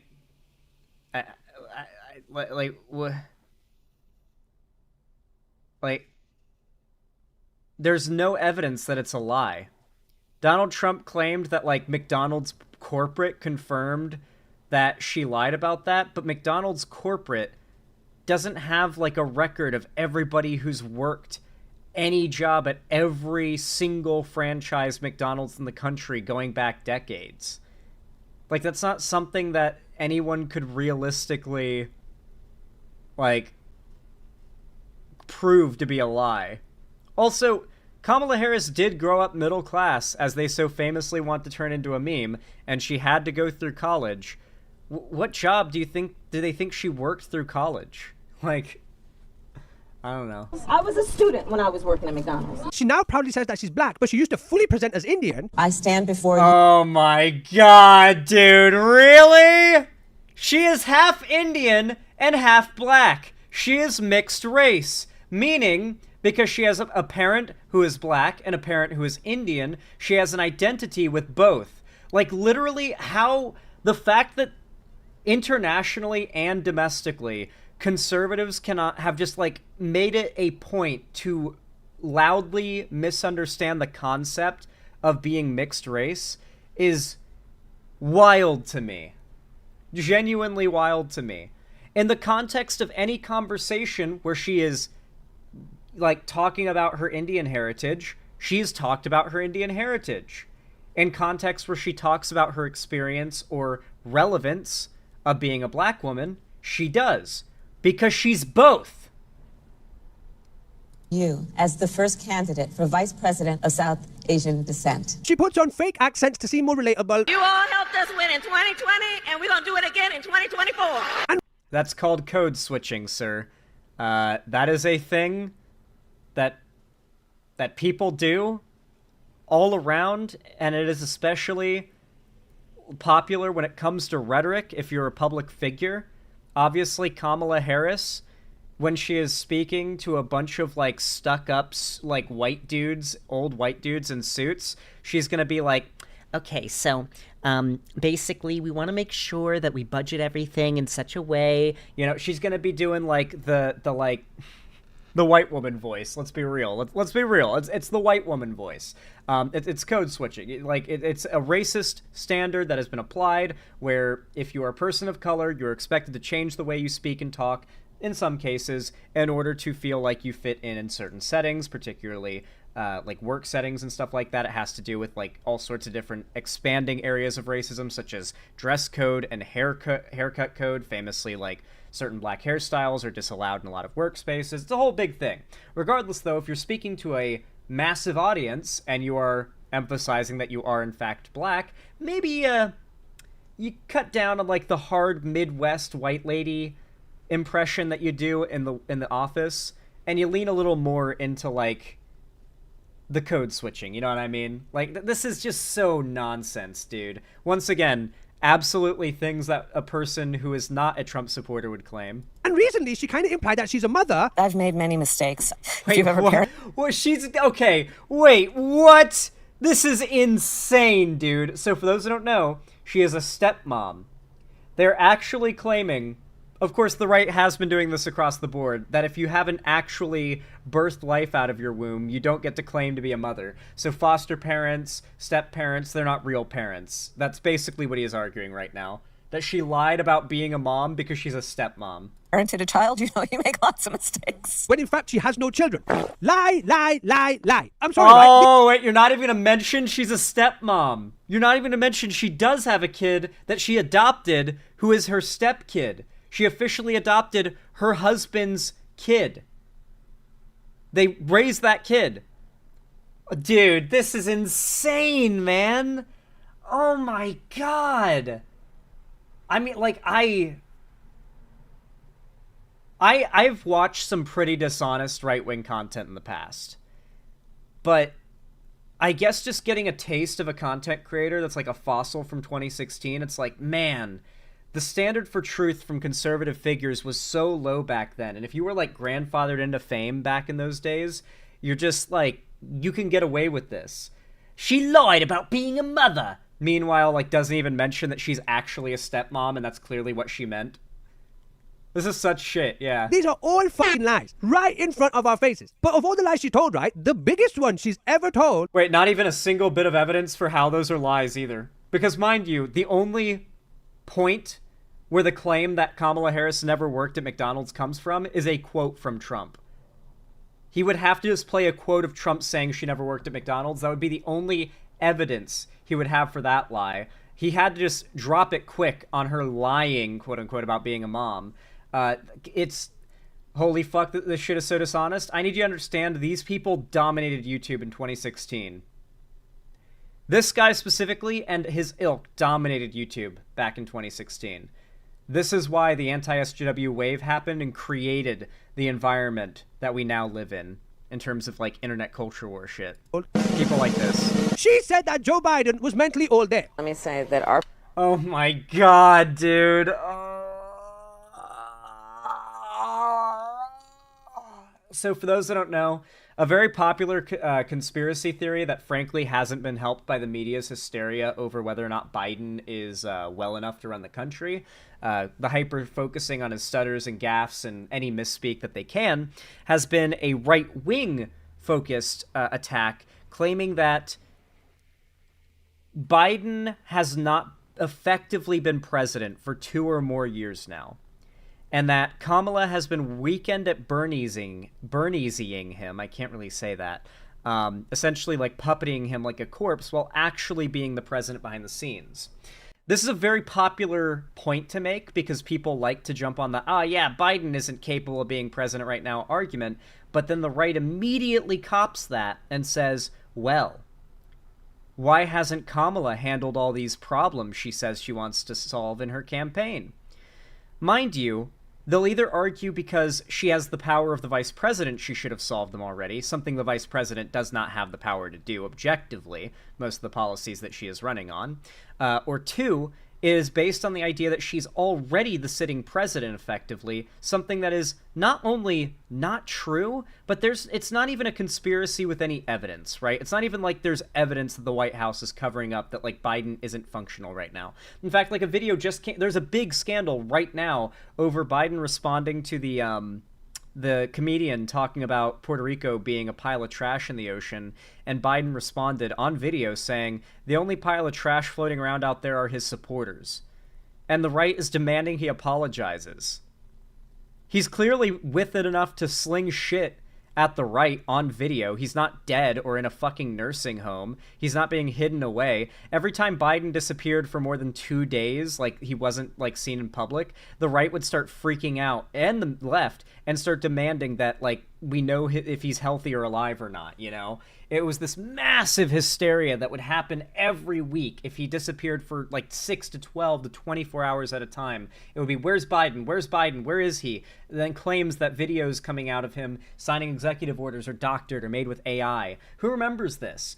And it led up to Biden getting ousted. And you would think that would be fine because Kamala Harris is taking his place, but it all served the right-wing agenda in the end of trying to lump any perceived unmet expectations by Biden onto Kamala Harris when she does not have the power to do the things that they claim she should have fixed while vice president. It's not in the vice president's purview. Our president, his ability to understand complex issues in a way that no one else can to make smart and important decisions, and Joe Biden delivers. You consider him mentally sharp. Gradeaundera, if you could show me a policy that Joe Biden passed that ended up harming America in any way, then I would agree with you. But, dude, all you have is him stuttering on video, and I assume you're going to play the clip of him, like, stuttering in the debate now? Fucking hell, not exactly something that fills you with confidence, is it? Like, mate, if you lie about this kind of random shit, right, how can you really tell when she's telling the truth? He's indecisive. She flip-flops. Oh my god, man. Flip-flops out of the arse. Like, at one point, right, Kamala wanted to defund the police. She initially said the border was... Nope. Okay, so we're really... Like, what's so funny about this is it's presented as, like, I'm gonna just break this down for you, their policies and everything, and then it's like a child's like, point presentation for class. Okay. She was never in favor of defunding the police, nor were Biden. Leftist protesters were in favor of defunding the police, and the right was like, yeah, Biden and Kamala Harris are in favor of these people. The only evidence they have of this is that Kamala Harris supported a bail fund for people who were arrested during the George Floyd protests. And if you're ever hit with this argument from a conservative ever in the future, ask them if they're against the bail system. Bail exists for a reason. They were determined through the court of law to qualify for bail. Their bail was set, and following the law, if that amount of money is paid, they can be freed. Kamala Harris did not go against the law or the spirit of the law by helping raise money for the bail of people who are arrested. Bail is a fully legal process. They frame this like it's some evil, awful thing to pay for the bail of these protesters. It's a completely legal process. Or they ask them if they're in favor of abolishing bail as a concept. Ask them, since when is paying someone's bail bad? How is that a bad thing? That's a legal process. It's not like getting someone out of jail for free. Anybody, right-wingers who do the same crime and go to jail for it, can pay their bail and get out. Or get their bail paid and get out. They did. Kyle Rittenhouse's bail got crowdfunded and paid out. That, like... that is the only point they have ever been able to, like, actually... present as to how Kamala Harris was supposedly pro-defund the police, because that is the only connection Kamala Harris has to the people who are shouting defund the police. In reality, what Biden and Kamala Harris ran on in 2020 was a policy of reallocating funds, police funding, to other parts of police funding. Like, instead of buying, like, another armored vehicle, maybe we could create a new department for, like, social workers to deal with children and people who are, differently abled, that are not necessarily in need of being apprehended by a guy with a gun, who maybe just need to be calmed down and de-escalation needs to take place. That is what Kamala Harris and Biden ran on, and what the Republicans have been blocking them on for 4 years now. But that is not defunding the police. It is reallocating police funding to other parts of the police, so that they can actually solve problems, because cops are not they're not a multi-tool, okay? The police department should be. You reallocate funding to create a new department that can handle a specific problem that the current police are not fit to handle. So that's what they were in favor of. Said the border was secure, lol. We actually do have one of the most secure borders in the world, mind you. The border itself is actually extremely secure. The vast majority of illegal immigration in this country is people overstaying legal forms of immigration, whether it be work, H-1B, or school visas. People come here, they're able to stay here for a little while, and then they overstay, and they become an illegal immigrant. That is the majority of illegal immigrants in this country. Those that are overstaying visas, not crossing the border. Do they mean, like, secure the border in a metaphorical sense or literal? Because they seem to hop around between what they mean by that. I assume he means the literal southern border of the United States. Safe and secure. Something about healthcare for everyone, right? I forget what it was. You're doing a great job of outlining her policies, man. You're doing great. Super honest. Super good faith. Fracking and a mandatory semi-automatic rifle buyback. These are all positions that she held very strongly at one point, but has since changed her mind. Yes, this is actually what all politicians do based on how the preference of voters changes. I know that your video is meant to, like, appeal to the brain dead, like, undecided voters. And they are really brain dead people if they haven't decided yet. Let's be real. Like, dude literally tried to destroy our democracy in last election. Man, I would love to debate Gradeaundera, man. This guy is such a retard. Like, genuinely, this is one of the most low IQ conservative punditry videos I've ever watched. I desperately wish I could debate this guy. I don't think I can watch anymore. It's just so many lies that we're going to spend hours on it. What are the comments like? He's not an American, but understands how voting should work better than 70% of Americans.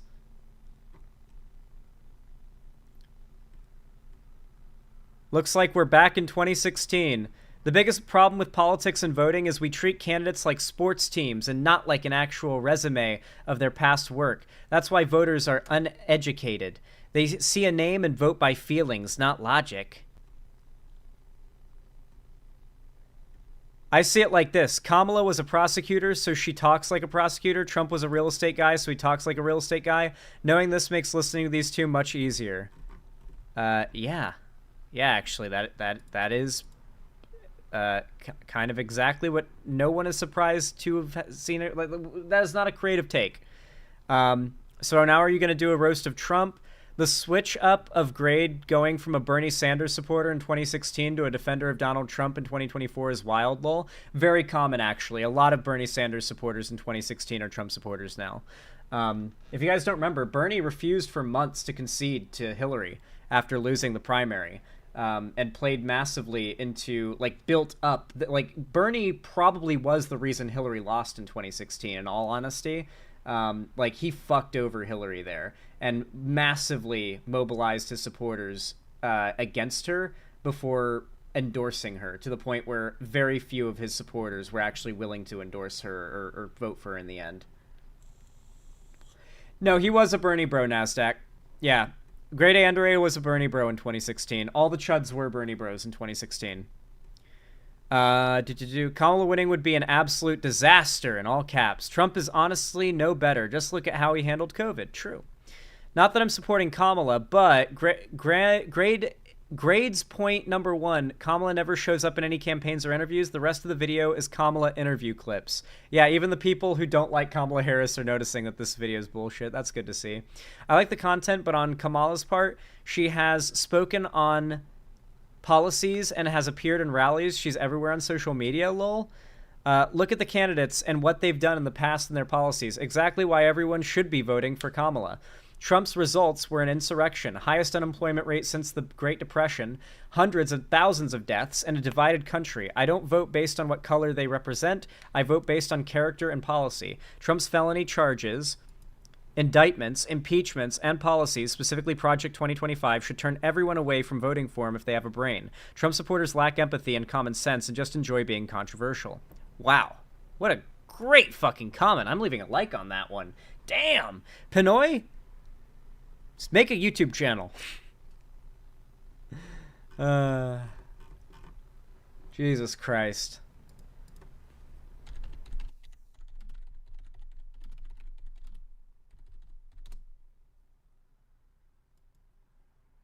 Oh, by the way, I heard this rumor a few times, but because we're talking about 2016 and the election is coming up, I feel it was important to remind you all, no, Harambe did not get 11,000 votes for president.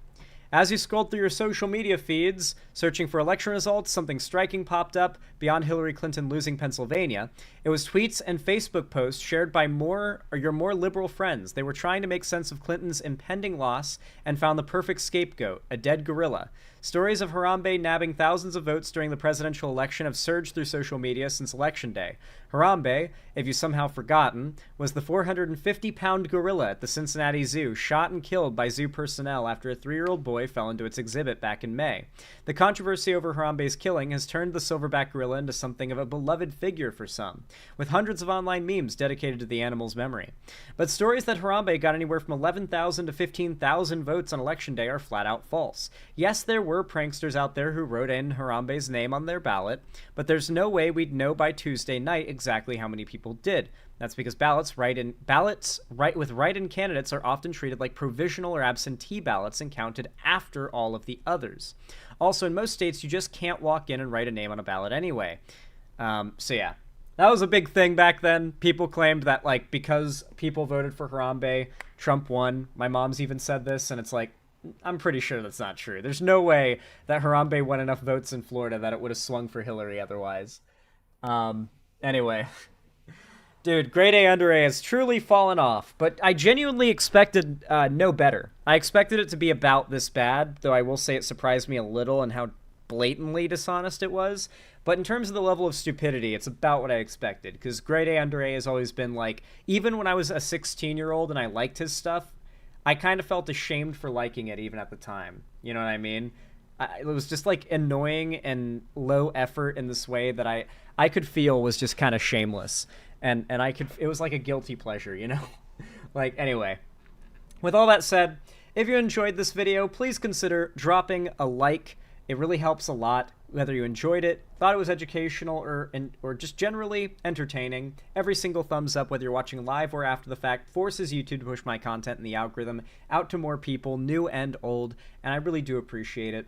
If you haven't already, please consider dropping a comment as well. Every single comment boosts the channel in the algorithm and boosts the effect of the likes, so I super duper appreciate that. Thank you to everybody who does that. As do I appreciate everyone who hits that subscribe button and rings the bell icon to turn on all notifications so that YouTube actually tells you when I go live or upload a new video, because believe me, if you don't, YouTube won't. Trust me, they won't.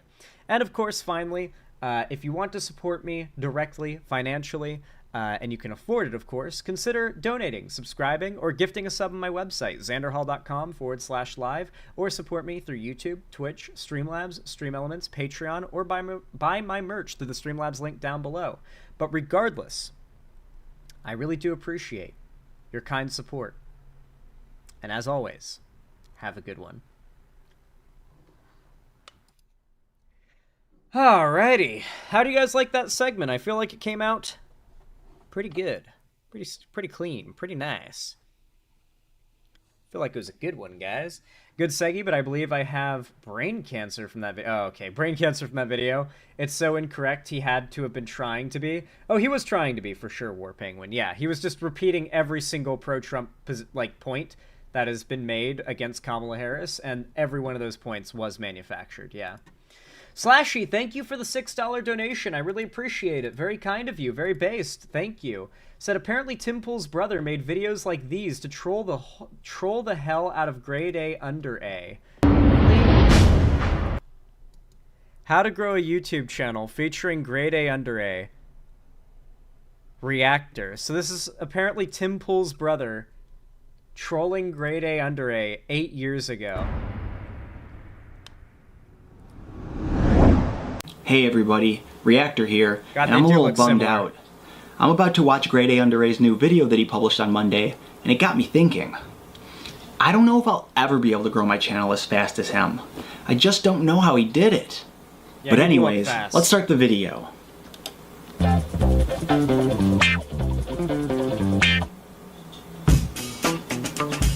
What the fuck is going on with YouTube, man? I don't know if you lot know this, right, but recently, what's wrong, man? Oh, hi Grade.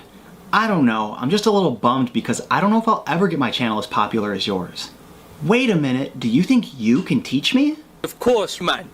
Awesome! Hello everyone, Grade A Under A here. Right, first of all, for people who aren't funny or interesting, growing a YouTube channel is a fairly difficult thing to do, right? It sure is. Getting the initial exposure is especially difficult. Controversy is one of That's actually the easy part. That's the thing that's changed about YouTube. Getting initial exposure isn't actually as hard as it used to be.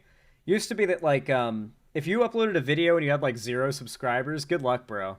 You had to find another way to grow. You had to, like, cheat your way into a large, like, audience to start with, like, off of another platform or from some viral stunt. That was where a lot of big YouTubers started out.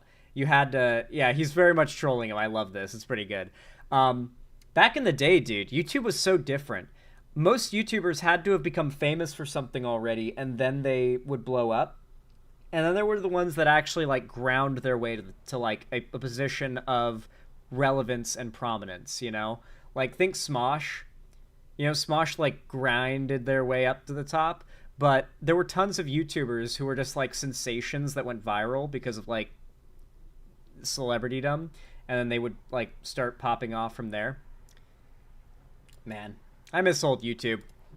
Old YouTube, my beloved. It's still hard. The only way I get my video essay channel to pop off was posting Smiling Friends clips, then I got views. Well, you don't want to do that because then you're not really growing an audience for the stuff that you want to make, right? Because they're just going to be there for Smiling Friends clips, not your stuff. You have to keep uploading. Every single time you upload, you've got a chance to hit it big. It's kind of like gambling. YouTube literally, like, is gambling, basically. Your time is the money you put into the slot machine, and the views are the, like, output, you know? Sometimes you put hours and hours and hours in and you get nothing back. Sometimes you put nothing in, you get a fucking jackpot back. And YouTube does it on purpose. Gambling is addictive. And they want... Can we pause the music? We don't need the music. We just need the game. The game audio, because it's got music. I actually have a save that I've played before. It's pretty old, though. So I'll probably just yeet that save, and then we'll start a new one. I've never beaten this game, or gotten really all that far into it. Like, I never explored very deep. And the map was always kind of hard to understand, but I'm hoping this time around we can really get it, you know? Let me switch to game capture. Properties, Subnautica, files, settings. I apologize to everybody with worse internet than ideal here, because I'm going to increase the bitrate so people with good internet see the gameplay at a good quality when things are moving and stuff. We may drop some frames, so expect a little bit of frame droppery or lag or some cuts or buffering once in a while. Shouldn't happen too much. Shouldn't happen too much. It happens once or twice, but it shouldn't happen too much. Oh wait, game cap is not visible. There we go. Yay! Now it's back. Now you guys can see it. Yeah, so that's the world I played recently, and I fucked around a little bit. Not a lot done in there. Like, I mostly just built like a little base, and I was like, you know what, this is fun. I'm gonna save this for stream, and so that's what we're gonna do. Rip this world that I didn't really spend much time in. Well, I'm not gonna keep it. I'm gonna delete it. And now we start a new one. I am mostly blind on this game, up until the point of what happens on the island when a rescue ship tries to arrive for you. I am blind. But beyond that, don't really know what's going on. I know there's a disease on the planet. I know you got to escape and cure it. And I'm pretty sure that's really all of the story, honestly. So I guess I am spoiled, but maybe there's more to it than that. Let's find out. Start new game. We're going to play it in survival. It's like the basic mode. You have to eat, drink. You've got hunger and health and oxygen. Because oxygen's a big part of this game, obviously. It's an underwater, like, exploration game. Alright, let's load it up. This is on an SSD, so this loading screen shouldn't take forever like it used to when I had a bad PC and I'd try to play this game. For a long time, the reason why I hadn't played through this game already and beaten it was that I didn't have a good enough PC to play it, and by the time I did, I got to be too busy with streaming. Now, I have a good enough PC to play it and stream it, and I've got time to play it on stream. Let's do this. Press any button to continue. This is going to start the opening cutscene.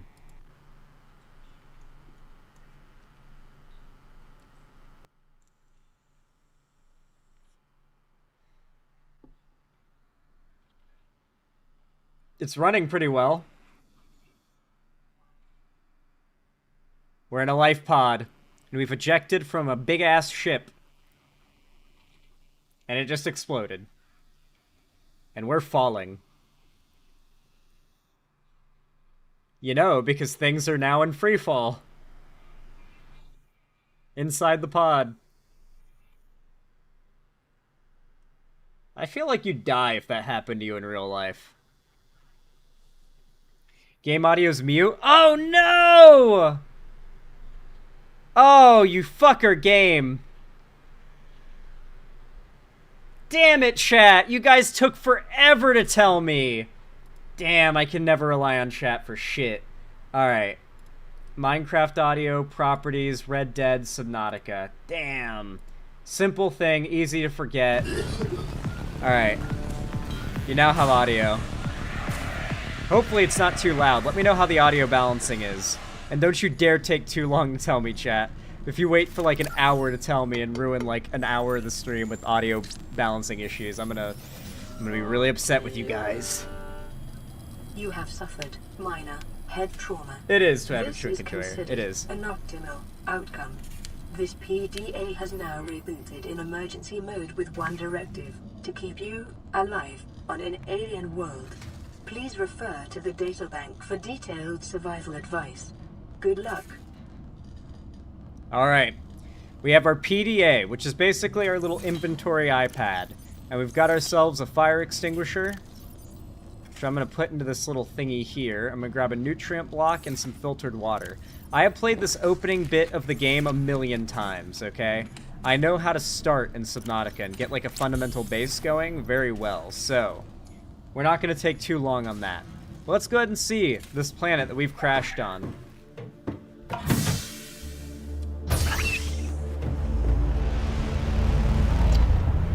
It's all water. The It's all water. Me too, Wicklow. At least of what I played of it. I'm excited to finally beat this. 0 human life signs detected. That alone tells you everything you need to know. Everybody else is already dead. We are the only human alive on this planet, already. The life scanners have already told us this. Any false hope you gain that there are survivors on the planet from here is literally fool's hope. Because you've already been told by your scanners that there are no human life forms left on the planet. But as you can see, this place is very pretty. We could catch some fish, but we actually don't need to right now, and instead, I'm going to grab some pieces of metal salvage that came off of the ship.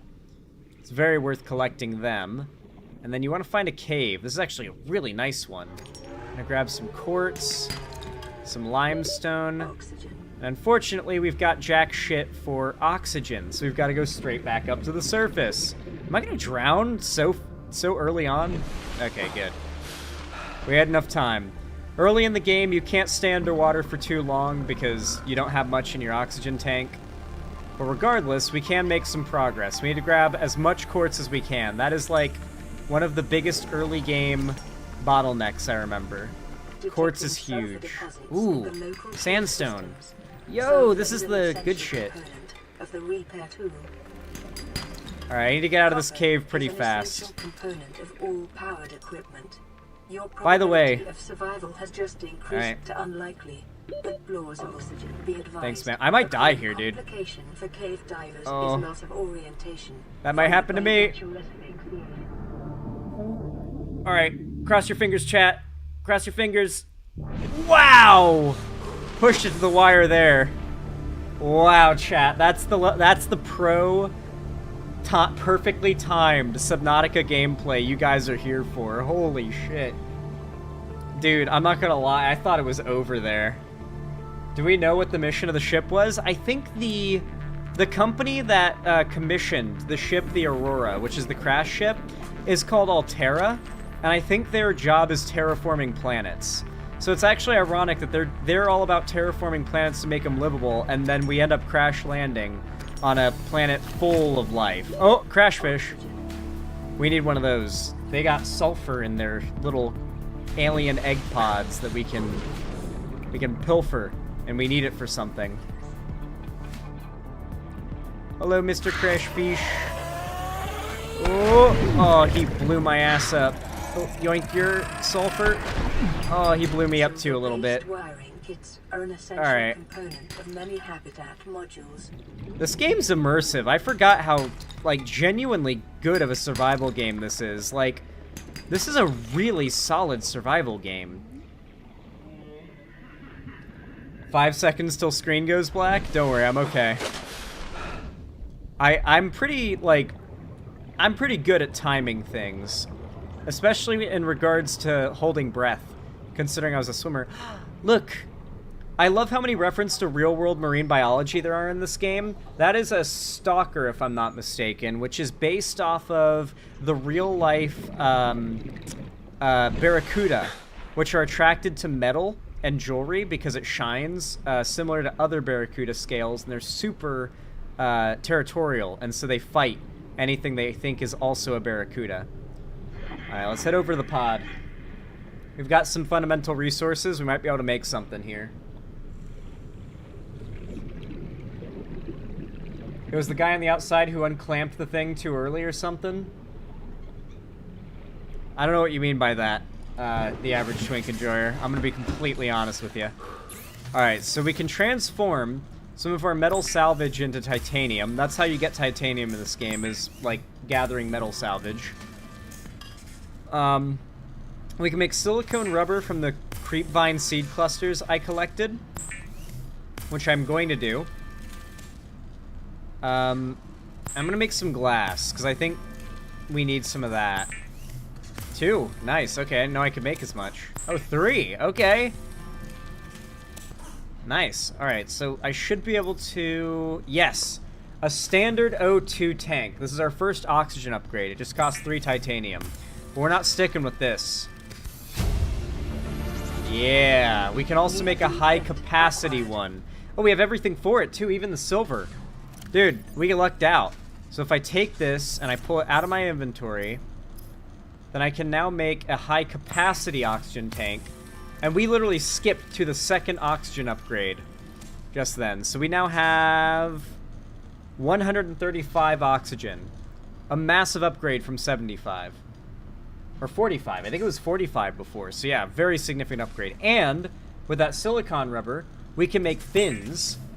And fins increase our swimming speed. The fabricator draws from available data to provide environment-appropriate equipment using locally available materials. Dude, I got everything I needed for, like... I got everything you really need to start off with here. Holy shit. I also have everything needed to make the repair tool. Although I do need something to make a knife. Can I make the knife still? Yeah, repair tool. Let's go. What about the knife? Can I... Yes, I can still make the knife. Okay, perfect. Dude, we are cooking right now. Weapons were removed from standard survival blueprints following the massacre on Abraxas Prime. The knife remains the only exception. Nice. Okay, so we've got a knife and a repair tool. And with this repair tool, there are two things that we can repair. First, you probably want to repair the pod itself. Right now, it's got a max of, like, 27 or something out of 75 power. And at night, that becomes an issue. Running full environment diagnostic and outputting results to databank. Now that we've repaired the pod, you'll see the solar panels are slowly collecting power up to 75. So at night, we can actually make stuff. So now we need a scanner. How do I make that? I don't remember. The scanner is a battery and titanium, and a battery is made... Oh, we can already make it. Let's go. 2 acid shrooms that I gathered before, and copper, which I gathered before. I knew I needed acid shrooms for a battery. So now we can make a scanner. Dude, we're off to a great start. I'm zooming. From salvage technology and to record alien biological data. Nice. Okay, so... with that said, I guess the next thing we probably want to make is going to be a habitat builder. Because we need a base. Like, one of the things that always killed me in this game was not having a base soon enough, because then you have too much stuff to store, and then you can't, like, collect the stuff you need to make a base to store the stuff, and it's a whole thing. So, we need what we need for this. So, a computer chip is the first part, which is table coral sample, which we can get, and copper wire, which is... we can make that. So right now we need a table coral sample, which I think we get from hitting... Alright, let's go through the bottom this time. We get a little special animation the first time we go out. Oh, is it nighttime? Oh, it's already sunset. Damn, it's gonna be dark in a minute. So yeah, I think this is where you get table coral samples. Just thwack these, and you can grab some. Nice. Oh yeah, we need to make a rebreather as soon as we can. Can we make one now? Oh, we can. A wiring kit and fiber mesh. That's really cheap. We can make that. Okay. For now, though, a computer chip. Nice. And the next part we needed for... we need to make a wiring kit. And a wiring kit requires 2 silver. Damn, that's going to be hard at night. We have to go explore the deeper areas.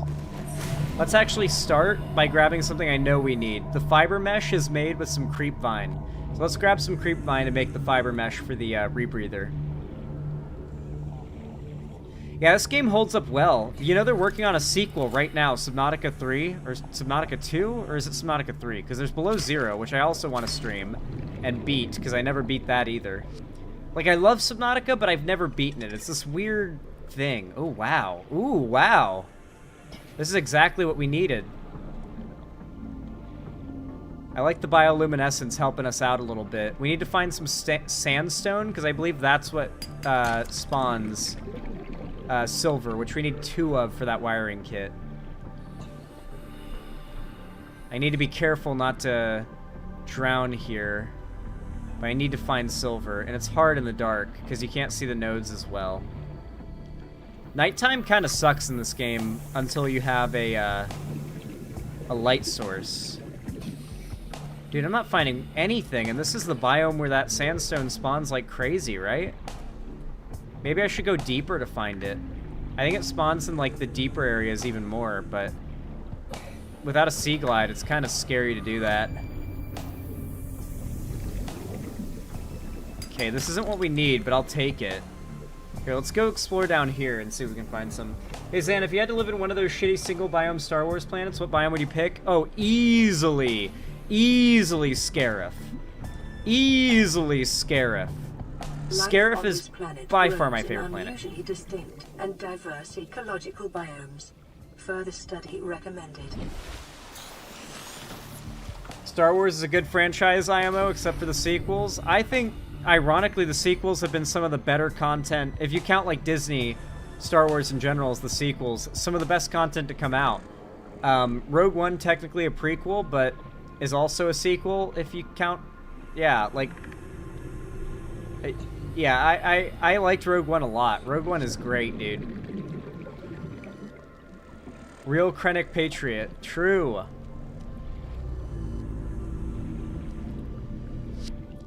Dude, I cannot find shit for this. What the hell? Where's the the sandstone? Where is it? Is that some? Yes, we found some. And some silver. There we go. That's what we needed. That's what we needed. Thank you, dude. Alright, we need to find some more... 100 meters. Oh. Oxygen efficiency decreased. Yeah, you lose oxygen faster the deeper you go, so you gotta be careful. Ooh. Mobile vehicle bay fragment. We need that. I'll go ahead and drop a scan on it. Radiation levels. Trend is consistent with damage to the Aurora's drive core sustained during planet fall. Basically what that means is the nuclear reactor powering the Aurora's engines is melting down. And that means that there's a melting down nuclear reactor on this planet with us. And that's nothing but good news. There's nothing to worry about, chat. Absolutely nothing. Moonfall's the best shit movie. I've always wanted to watch it ever since I saw it, like, advertised. It looked like it would be a solid slop movie, you know what I mean? I only watched, I think, the third one when a friend brought it into school and our teacher played it. That had to be so disorienting, Gloria. But I guess Revenge of the Sith is not the worst Star Wars movie to start with, I guess. I mean, you'd ideally start with either A New Hope or The Phantom Menace. But The Phantom Menace, dude, it's surprisingly boring. I'm not gonna lie, dude. By the way, I might wrap up stream a little earlier than 8 hours tonight, because thinking about it, election night, or election day tomorrow, I probably want to save my energy. Also, holy shit, we're deep. This is like an important biome, isn't it? I should, like... Nah, I don't need any of that just yet. We can always come back and grab some. I don't want to... Inventory management is actually, like, a big part of this game. You gotta be careful, dude. Oh, yo, that's so much quartz. So much quartz. Oh, hi, it's Subnautica. Yes, it is, Lefty Jenna. I hope you like Subnautica. Man, we're deep. Okay, we need to be careful. We were straying way too deep there. At least the sun's coming up. Night and day don't last long on this planet, so at least we didn't have to endure that darkness for long. But dude, look how deep we were without even realizing it. Yeah. Shit, man. Yeah, Hikari, I do. Election night's gonna be big. Alright, we need to find some dang frickin' sandstone. But we got some salt. I think we need that later, so might as well grab some. Yeah, I dove too deep, greedily and too deep. Alright, now that it's not nighttime anymore, oh no, these caves are still dark as hell, but I can see the sandstone. It sticks out for some reason. This game's got broken lighting, and it's actually being a help to us right now. Yo, there's more! It was all in here! Gold, silver... Let's go, dude. This is what we needed. Yoink.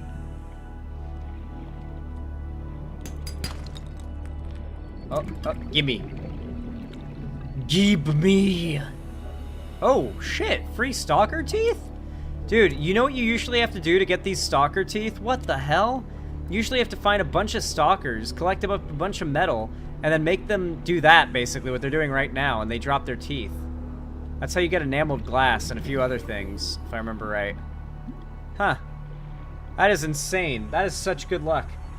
No, nighttime doesn't seem to be more dangerous in this game as far as I can tell. At least, it's not more dangerous that you would ever notice, at least, like, in my time that I played. It could be.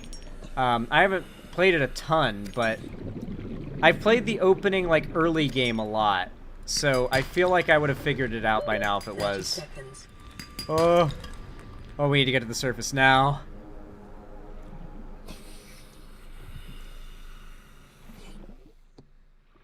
Has anyone played Dragon Age? I haven't finished Inquisition yet. Can I just jump into the new one? I don't know.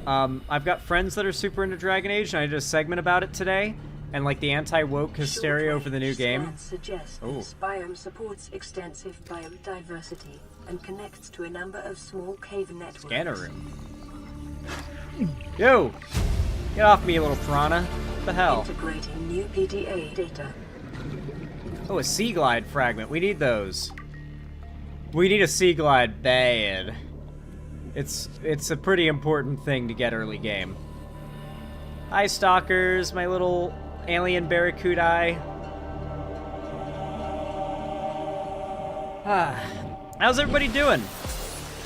I sure hope you're enjoying the stream. If so, consider hitting that like button. And if you especially enjoy the stream, you could be real crazy and, you know, maybe, perhaps, maybe, potentially, you could hit that, that donate button on my website or on YouTube and support me financially.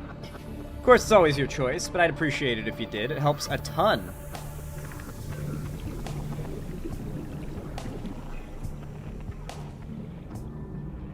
Alright. Let's get back to the pod here and process down our raw materials we've collected, and hopefully we can make a fabricator to make a base. Oh, I just realized we need to repair this, we need to repair the radio. I forgot to do this. This is Aurora. Distress signal received. Rescue operation will be dispatched to your location in 9 hours. Continue to monitor for emergency transmissions from other life pods. That's a lot of time.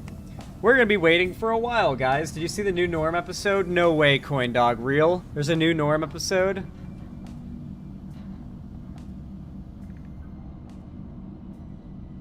I know what we're gonna be watching during the election tomorrow.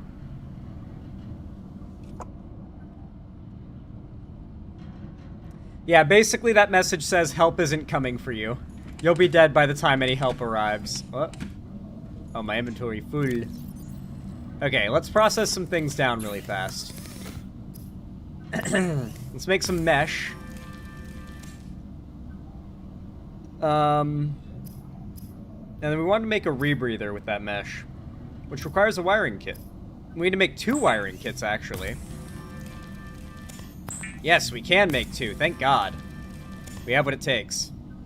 So let's make a rebreather. That's going to give us more time underwater. That's a huge upgrade. Thank you for reminding me about that.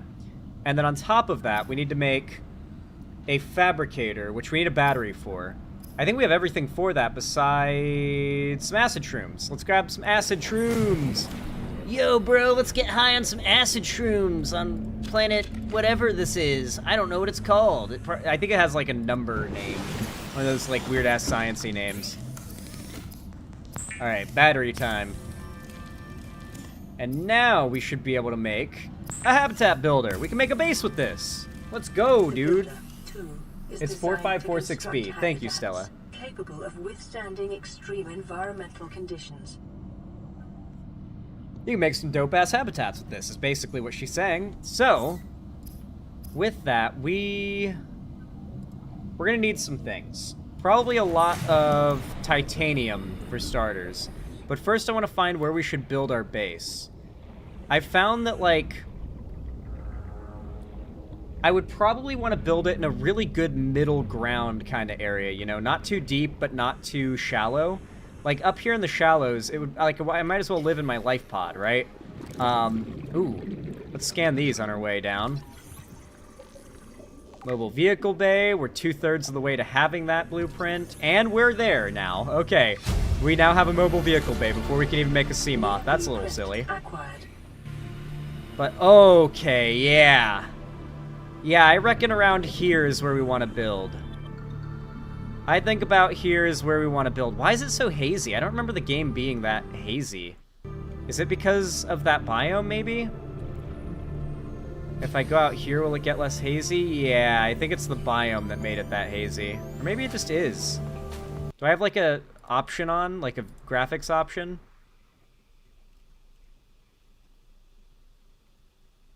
Bloom? It might be bloom. No, it wouldn't be that.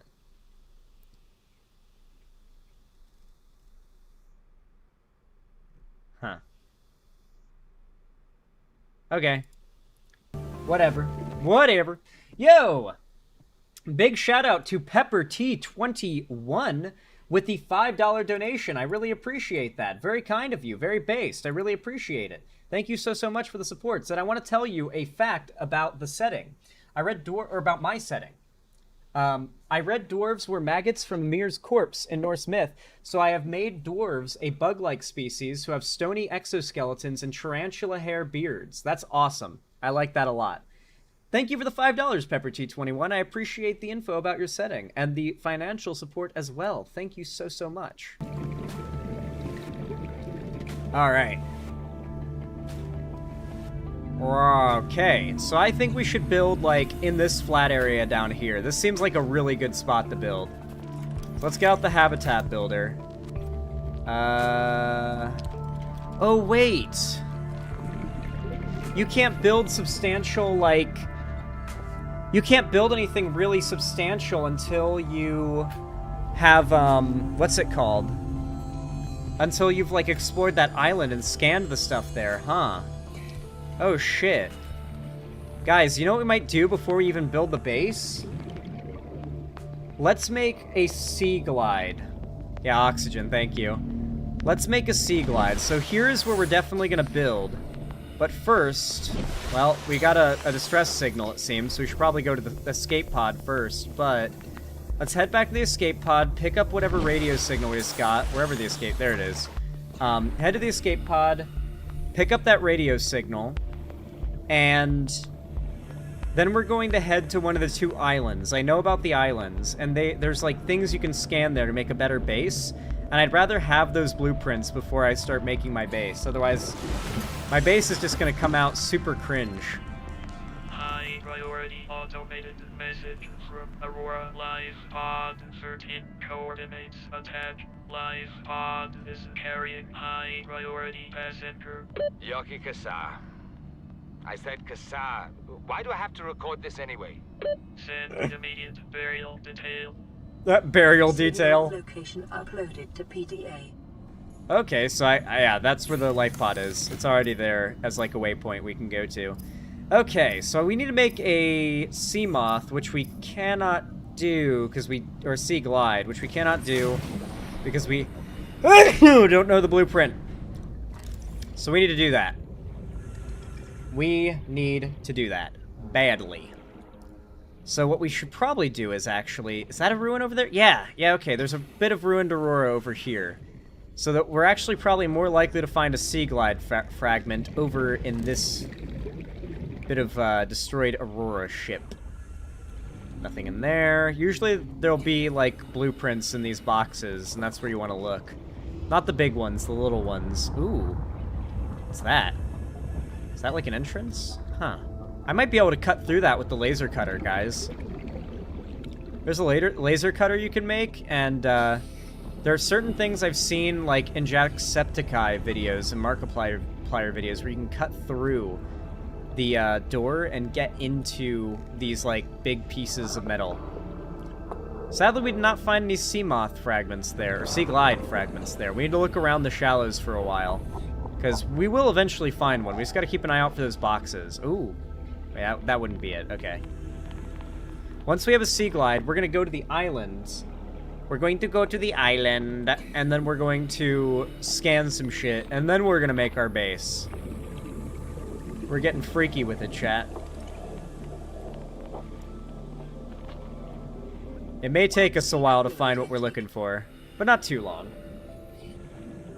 Bless you, Zan. Aw, thank you for blessing me when I sneezed. I appreciate it. You are so kind. Seriously, I do appreciate that. That's very nice. You're very polite. I think I see another wreck over here. Let's see if we can search this one for a Sea Glide fragment. Once we have the Sea Glide, we're gonna get around a lot faster, guys. It's gonna be nice. It's gonna be real nice. Ooh, a vending machine. I think this is free food if we make one, right? And a grab trap fragment. Gravity trap. A trash can. Yeah, you can find some pretty cool stuff sitting on the seafloor to scan and make yourself. A fluid analyzer, no function. Ooh, we found what we needed. Sea Glide. We can make it now. Alright. Where's the pod? Let's head back to the pod and make our Sea Glide. I think we have, if not everything, almost everything to make it on us right now.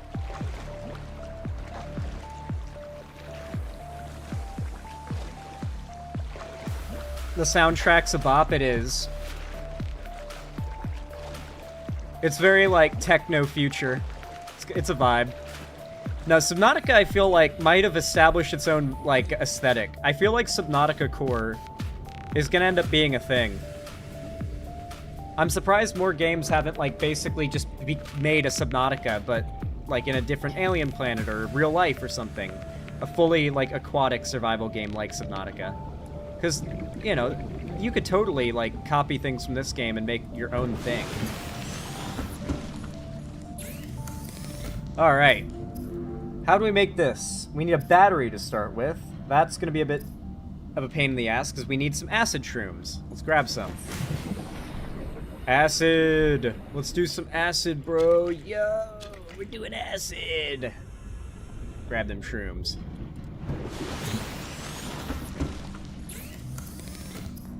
Let's make a battery. And what else do we need? We need copper wire and lube. Make some copper wire, and then I believe the lube is made from creepvine?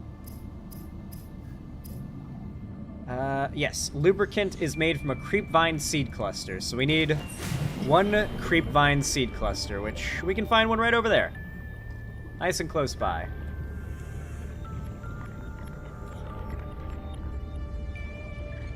Oh, I need water, you're right. My character is getting thirsty. Let me grab a creepvine, make my Sea Glide real fast, and ooh. Seek fluid intake immediately. Yeah, I got you, video game. Don't worry about it. Forms may have unexpected applications. Utilizing alien resources is a proven survival strategy. Yeah, so there are different ways to get food and water in this game, but one of the best is by... Oh, fuck me, dude. I'm gonna drop some of this lead. I don't think I'll need as much of it later. I just need that. It's important. Well, got a flash flood emergency alert for the area I live in. Looks like Flash Flood Alley decided to live up to its name today. Oh, man. Green Moon 2040, I am sorry. The Subnautica, all the water in Subnautica must have summoned to the flooding. I'm so sorry. We got another message. This is Life Pod 6. I have a passenger on board. Coordinates attached. We've landed a kilometer from the crash site, but there's radiation in between us and the rendezvous. Request immediate assistance. 6 out. Signal coordinates corrupted. She's dead. Approximate transmission origin recorded to date to bank. Let's make some lube. Lubricant is and essential now in construction of vehicles and power plants. The Sea Glide. We've just gotten a big upgrade, chat. The Sea Glide. The Sea Glide will increase your effective exploration range. For your safety, please pack supplies for long journeys and stay within 5 kilometers of the nearest life pod or habitat. Yeah, you broad. I don't gotta listen to what you tell me to do. Stabilizing. Alright. We're gonna use these bladderfish, which are one source of water that you can get in the game, to make some basic waters, because I think you can make, like, advanced water. Yeah, disinfected water with bleach. Yeah. So, yeah, we can make better water later, but for now, that'll do. That'll do, pig. Alright. Let's equip this puppy, and I think the way we find the island is there's like... is that it? There's two of them. There's one that way and one that way. I think that's the one we want to go to. Because there's one that has, like, survivor... like, an old abandoned survivor's base on it, if I remember right. And that is the place where you can go to scan some real nice stuff. So we're going to go there. Anyone else think the robot voice is hot? Y'all are down bad, bro. Y'all are down so bad. How do I bring the map back? Oh, well, I didn't need it, but... at least we got a light now. There is no way you unironically fuck toasters. I refuse to believe that anyone in my chat fucks toasters. Does Anne use your PDA while looking at clouds? What?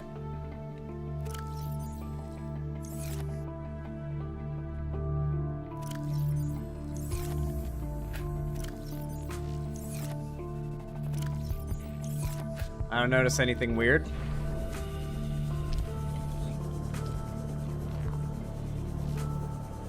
I didn't notice anything, not an Enderman.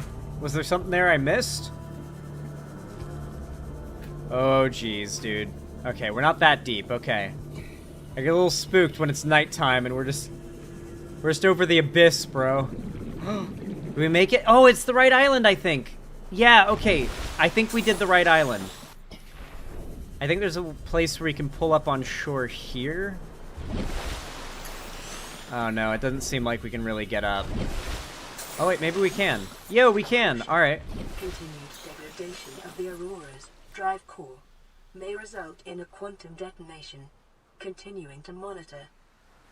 Yeah, do that. Picking up multiple energy signatures on the island's surface. Okay. So, this island should have a couple things on it, if I remember right. Oh, there's one. I think that's a base up there. And a base up there. And then I think there's like a base in the middle of the island, like on the ground. That's the one I really want to loot, because I remember that having the good stuff. And it was somewhere like on the coast. So we're going to have to look for it. Oh, is this where it is? It's in some kind of valley. Like along the shore. I'm like pulling from memory here. And my memory is... it's alright, but it's not infallible, so I might misremember some things, but I think I'm on the right track. There's a lot of plants here we can grab samples of, too. A Ming plant, a bulbo tree. Can we grab some of this? No. A grub basket. A Jaffa cup. What else can we grab samples of? Not that. That might be everything we can grab. Oh, wait. Maybe? No. Ooh, maybe? Ooh, pink cap. Yeah, so we're gonna grab some seeds, because we'll be able to make, a farm and start growing this stuff on our own. And it's better not to have to come back for it, I would imagine.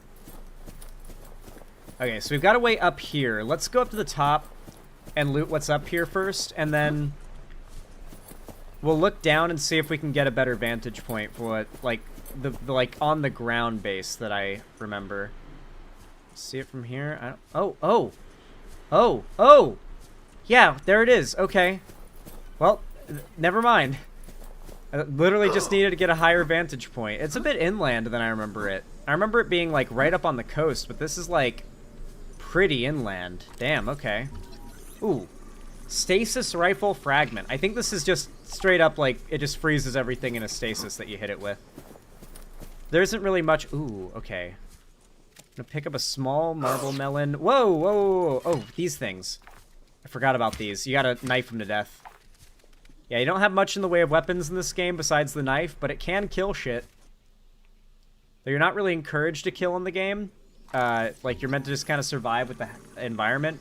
A very unique but cool aspect for a survival game. Ooh. Well, we can make the stasis rifle now. So yeah, we need to basically scan everything we can here. I'm gonna grab Chinese potato. Man, we're full. New blueprint acquired. Let's scan grow beds, because we need to be able to make our own stuff. Oh, okay, we need to kill that. It's going to be annoying. Oh, die. Dude, I am literally hitting you directly with this. What is happening? Bro, are you invincible? Okay. Yeah, never mind then. Okay, so we've got a purple tablet here. And this thing, oh boy, this thing. It does some stuff. And we got an abandoned PDA. I don't know. I found it outside in the sand. Part of another ship? None I've ever seen. It's not even scratched. Don't fool around with it. It might be worth something. Stand down, Chief. If it were gonna crumble to dust, it would have done so when I picked it up. It's glowing. We're not Oh, the they're first talking about the people thingy. to come to this planet. New blueprint acquired. Could be aliens. Could be the damn sea monsters for all we know. One thing for sure, we ain't gonna find out by staying here. Okay, so... New blueprint acquired.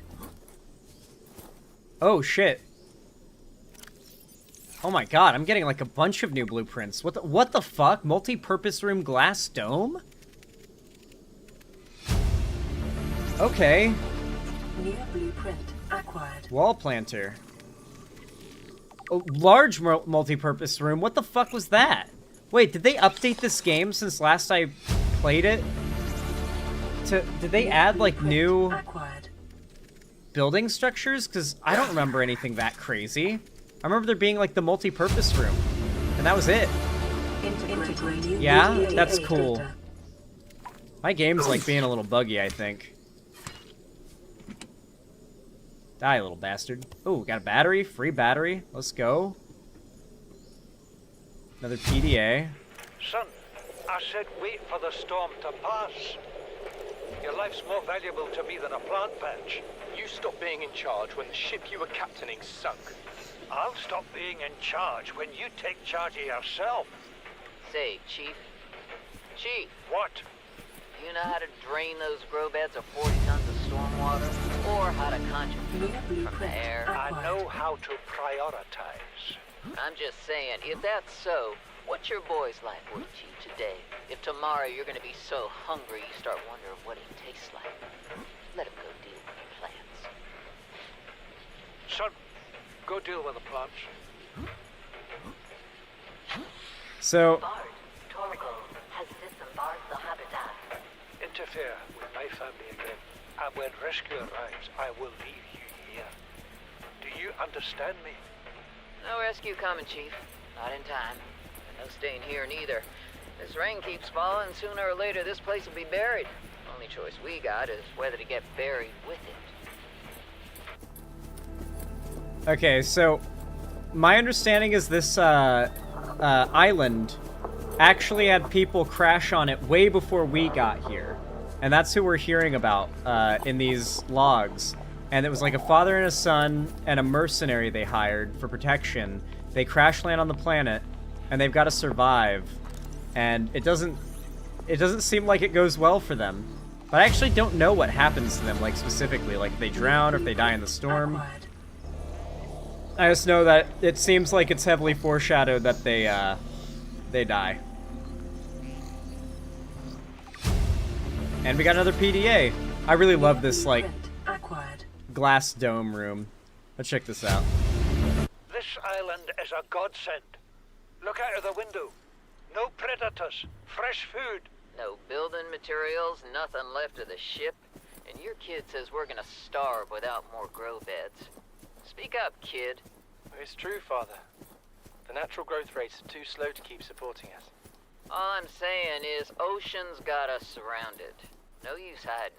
Sooner or later, we'll get our feet wet. Scottish The rest dad of and your English life son. may have been a fight maker, but I've made my decision. You want to forfeit your emergency pay to take a swim? Go ahead. Believe me, I'm thinking on it. Damn. Is that a... Oh, stasis rifle. We already have that. We don't need that. That would just give us extra titanium. Water? Preparing the day's water ration ahead of time will help ensure against dehydration and eventual death. That is true. I'm gonna drink it now to make room. We got another PDA, a bit more story to read First time I've seen or sunlight listen in to. months. After all that time in the deep, I'd been dreaming of it. Now that I'm back here, I'm finding it hard to enjoy alone. Father was right. We should never have left this place. We shouldn't have gone so deep. They do not want us down there. Despite my best efforts, ill health is taking hold of me. The visions are getting worse. Marguerite and Father are now part of the ecosystem of this incredible planet. It's reassuring to know that when I go, I'll join them. Until then, well, there's always the view. Sad story you find on this island when you come here, it seems. But yeah, it seems like it's implied pretty heavily that they died. They didn't make it, guys. They died. They deaded. They're so fucking dead. Alright, let's go back to the pod. Donald Trump called Jill Stein a great person. Did you see the video of Jill Stein in Russia? Where she's like, I'm here in Russia, and we're gonna talk about dismantling... We're gonna work to dismantle American domination around the world. It's like this super Hassan cuck shit.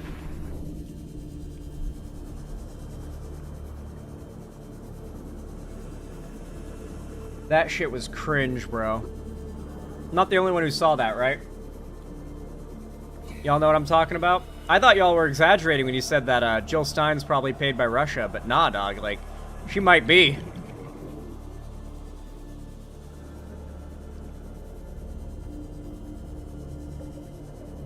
She might actually be. Haven't seen that video? I should show it to you guys tomorrow. Remind me to. If it's interesting to you, then remember to remind me tomorrow. Imagine sucking the dick up of the Russian government. Yeah. Yeah, that is some pretty giga cringe, I will say.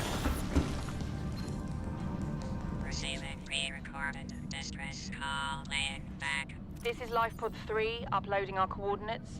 We're plugging some holes in our emergency sea glide, so if we're late for the rendezvous, don't panic. Also, don't go home without us. Seriously. 3 out. Signal location uploaded. What am I supposed to do here, man? Maybe I can drop... Stalker Tooth? If I drop a Stalker Tooth... Can I drop it? Maybe not inside the pod. There we go. I drop the Stalker Tooth.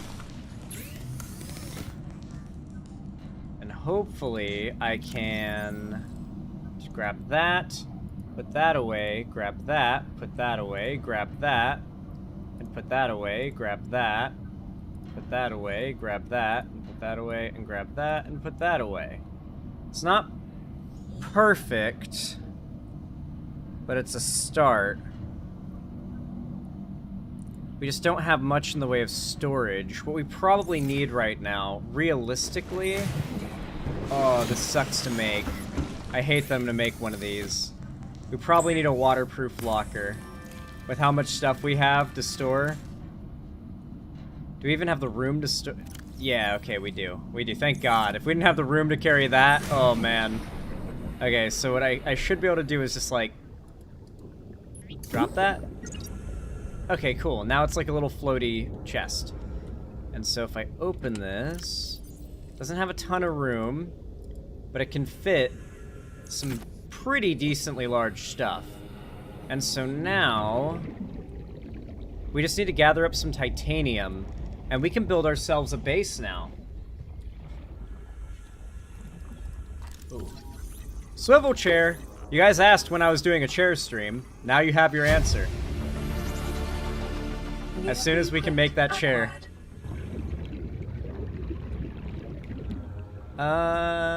If we're gonna find a lot of scrap metal, we'll probably find it in the biome here, because the stalkers just kind of, yeah, they take it here.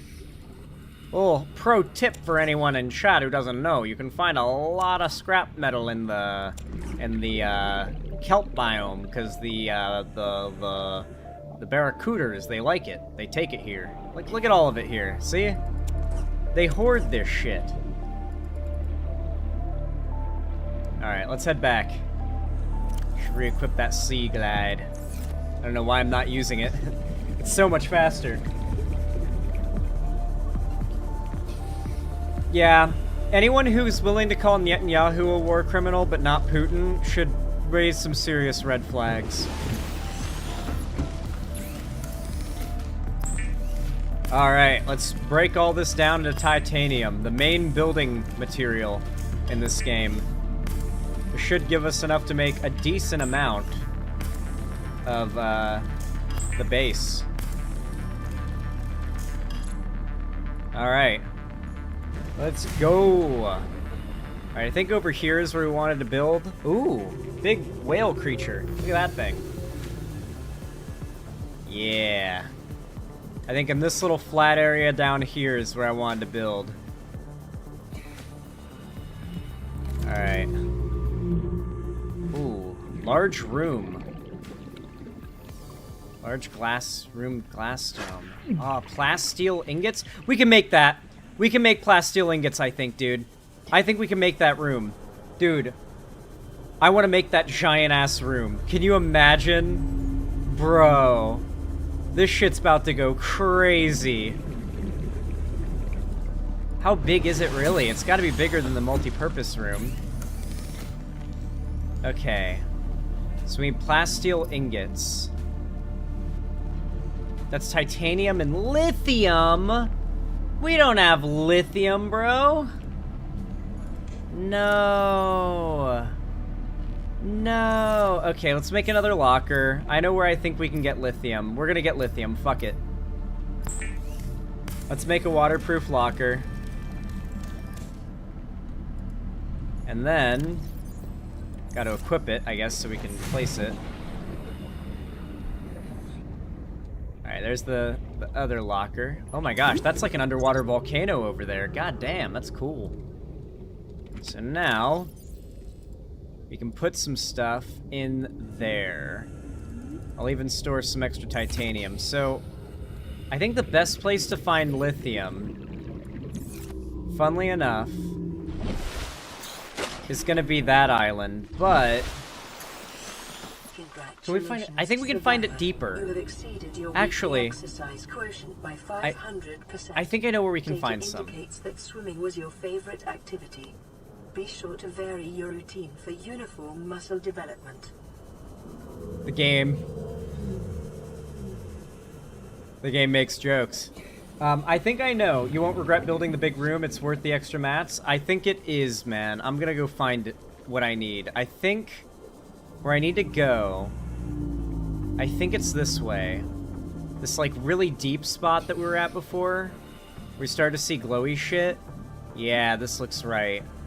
I think lithium is, like, one of those deep minerals that just, like, grows all around when you get deep enough. So I'm gonna see if we can find some down here.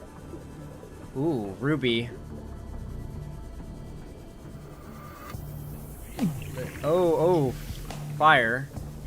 Fire! Fire! Oh. I'm getting a bit deep for my liking, and I'm not seeing any lithium, dude. Where is it? Where is the lithium? Whoa. That is a big chunk of the aurora. What the fuck? Okay, let's go straight up and come down and scan as much as we can. Easiest place to get lithium is the caves and the islands. I know that, unpaid intern, I remember it, but I could have sworn you can get it when you're down deep underwater, too. I want to try to grab some real quick. Alright, let's dive straight down with our Sea Glide. We've got a rebreather, so that's really all that's letting us stay down long enough to do this. We descend. A ton of stuff here. Holy shit. Moon pool fragment. Thermal plant fragment.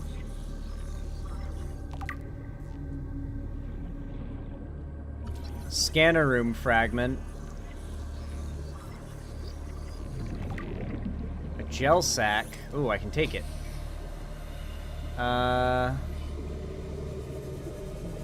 Ooh. Is this like... Yeah, prawn suit drill arm fragment. I think that's what you use to get those giant chunks of ore that you just saw, like the big quartz up there. Scanner room. Let's finish getting that scanner room. Why not? Boom. We got it. New blueprint acquired. Easy peasy. Lemon a squeezy. Alright. There's more stuff down there, but I don't feel like venturing too deep. It's looking like we have to go to the island if we're gonna go... If we're gonna get any lithium. Wait, is that it? No. Yeah, I don't think I'm missing it. I think we gotta go to the other island. The one that we haven't been to. Alright, let's get to the surface fast and head over. We've got 50% power, 59. We should have enough. 30 seconds. You can scan for lithium in the scanner room. Well, we don't have a scanner room yet, and we probably need lithium just to make it. I think that's the way we want to go. I think we went that way first, and now we want to go this way. Well, if we go by that crash site, we should stop by that crash site if we go by it. Readings suggest the Aurora's drive core has reached critical state. Quantum detonation will occur within 2 hours. Oh, the Aurora is gonna melt down and explode in 2 in-game hours. That's in like 2 minutes, by the way. Let's try to get as close to this as we can before it blows up. Yeah, I love this game's atmosphere, dude. And the idea of it. Like, it's a very creative survival game. I've always wanted to play through it all the way and beat it. Zan Mountain Island in 1 kilometer northwest of the Aurora. This is Mountain Island. Mountain Island? Is that the name of the one that I'm looking for? I think this is the right island. I think it is. Regardless, there's a thing we have to go get out here anyway, so we might as well head what is basically most of the way regardless.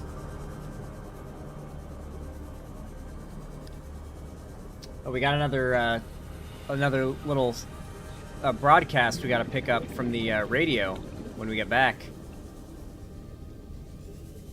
Life Pod 3 is in the shallows. Man, what are those things? Are they meant to be like manatees? They're so... I don't know, they've just got this odd look to them. They remind me of like the gas mask dude from Plastic Beach.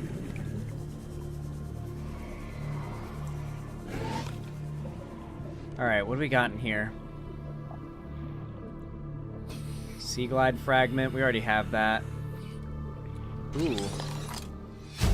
Compass. That's alright. New blueprint acquired. And a PDA. You really think it'll carry 2 of us? Your regular Sea Glide tows a mass of 80 kilograms at over 30 kilometers an hour. The power cellar rig to this one should double that. You think there's something Was that out their there that's Sea Glide faster? outside? Oh, sure. And that's assuming it doesn't overload 3 meters from the life pod. You're calm about this. I'm seeing the engineering problem. If I stop seeing the maths, I'll be terrified. There. Pretty sure I played a similar game to Subnautica. I didn't know they made those. What? Okay, there we go. I was like, is there no island here after all? What? And then it appeared. It like LOD'd into existence. And the sun is rising.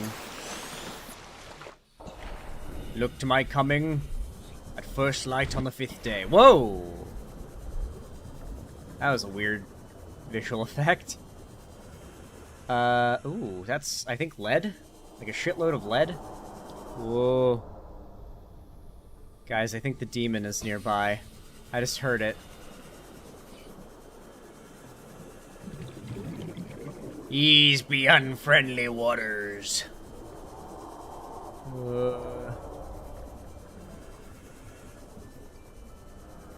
Whoa. I think that's the sea demon, guys. Jesus. Detecting massive Whoa! energy signature in the region. What the hell? Identify. Well, we need to get out of here. We need to get to the shore now. There are creatures here that want us for lunch, bro. What the fuck? Whoa! There it is. Dude, he came for us. What the hell is that? What is that visual effect? Hey, buddy. Dude, look at it down there. It's huge. I think it's called a Reaper Leviathan. Downright heart attack inducing them things. Okay, so as you can see, there's something going on in this island, guys. Ooh. Yoink. Don't mind if I do, and there's another one down there too. I think it's a broken one though, right? Yeah, you can't use this one, damn. We found another one of those weird purple tablets. And now I think we can craft them. Which is a little odd that we can now make them, but I guess humanity's pretty far along. It kind of makes sense.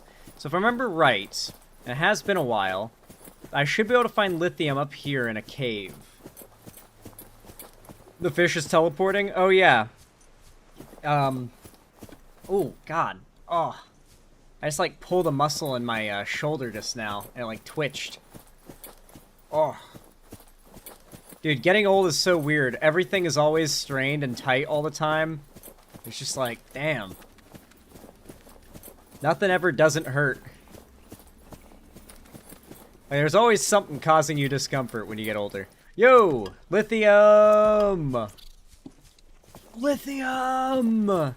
Dude, take this back to Earth, we'll make a killing. Whoa! Another one. Dude, how many of these thingies are there in this cave?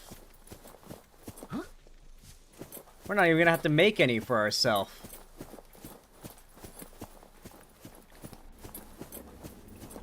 Whoa, yeah. Yeah, this is the place for lithium, I think, guys. Ooh, shale. Got some gold. I think we can get that from sandstone, though.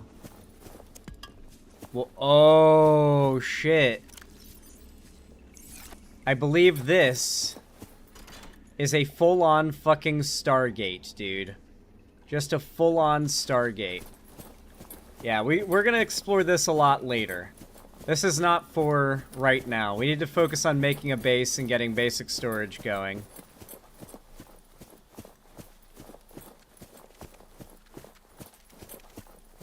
Jesus, Pepper T21. That's some flexibility. Yeah, it's a fucking Stargate, Bazooka Horse. Sure is.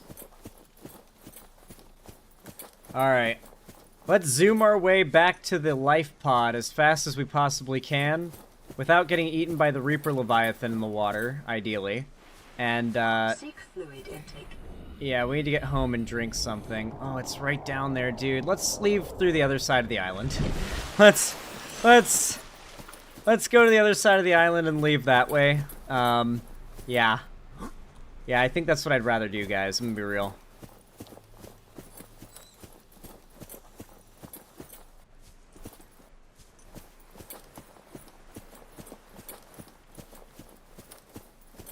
Yeah, guys, I've never been flexible a single point in my life. I'm gonna be real.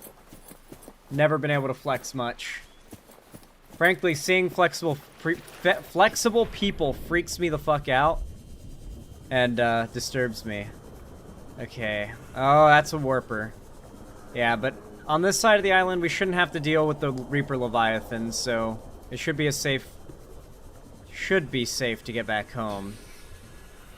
Imagine there's like another one on the opposite side of the island. Okay, it's getting shallower this way. I think we're safe.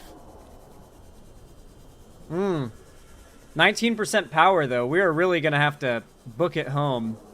Or we're going to be having to swim the rest of the way. With no water. No, I have not ride the rails. That shit bothers me. Like I said, I don't go out of my way to watch that kind of stuff.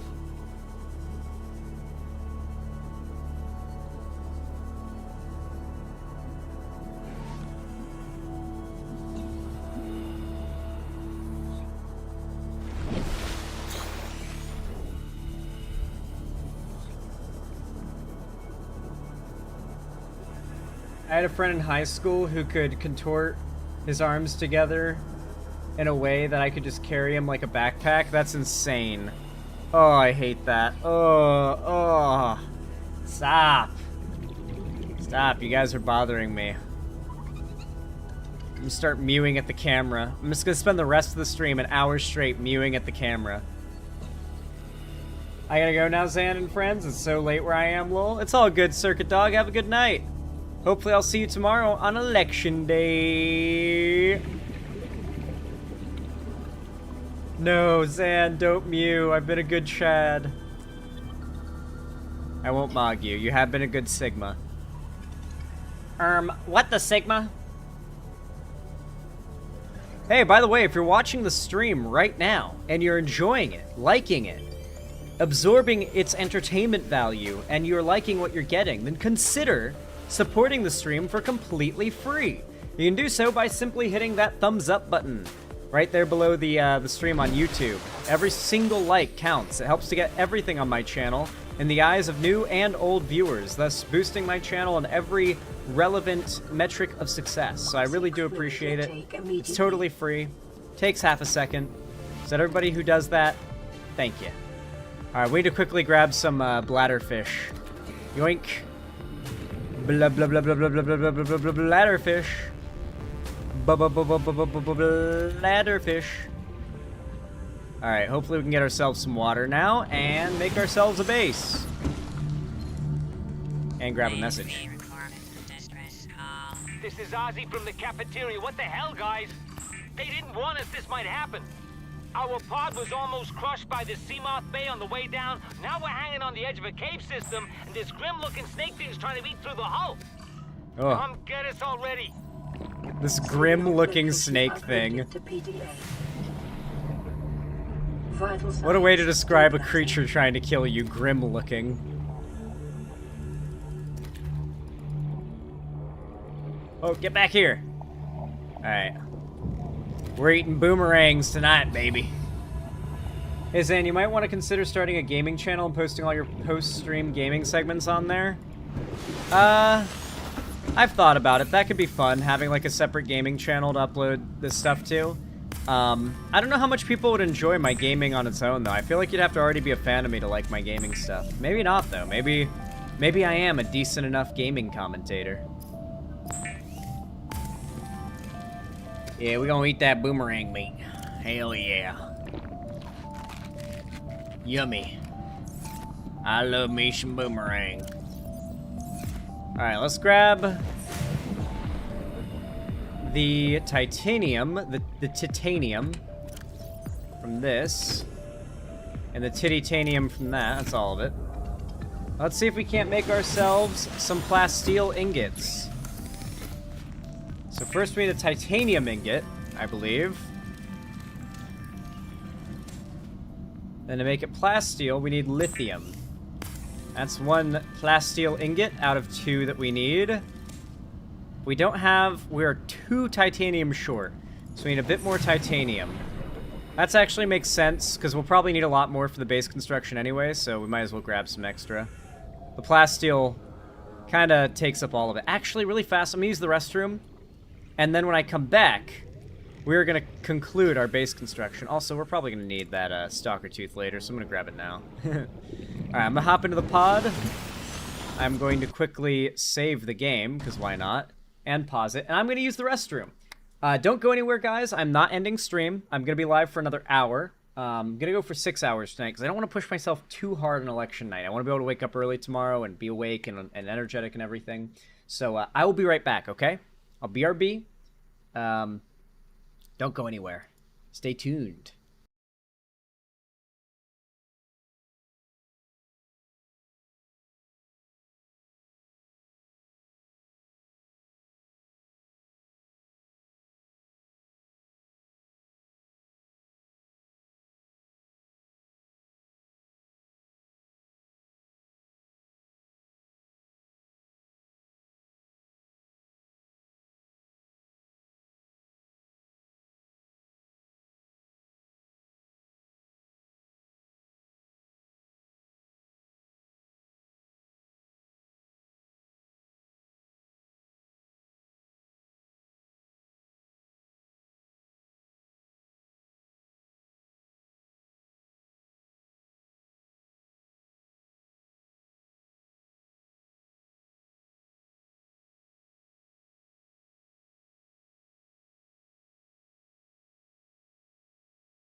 Alright, alright.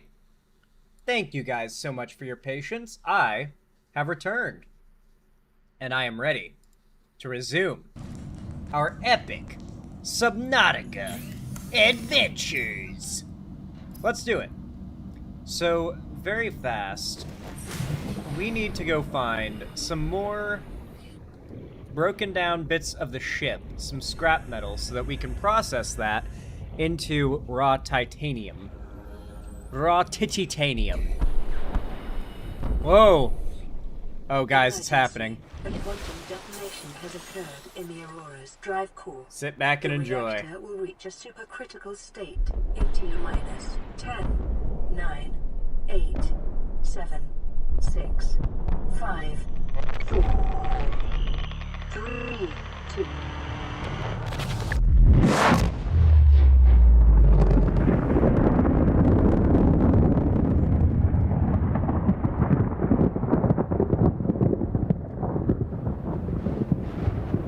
Little duct tape, little glue, little flex seal. Get that thing fixed right up. Totally fixable. Bye-bye environment. Yeah, I love how we just show up and ruin this planet, dude. Like, this planet has never experienced pollution or, like, anything bad other than, I guess, whatever weird disease is on the planet. And besides the aliens, I guess, they did build stuff here. But, like, they didn't pollute the planet. The planet's pristine when you show up.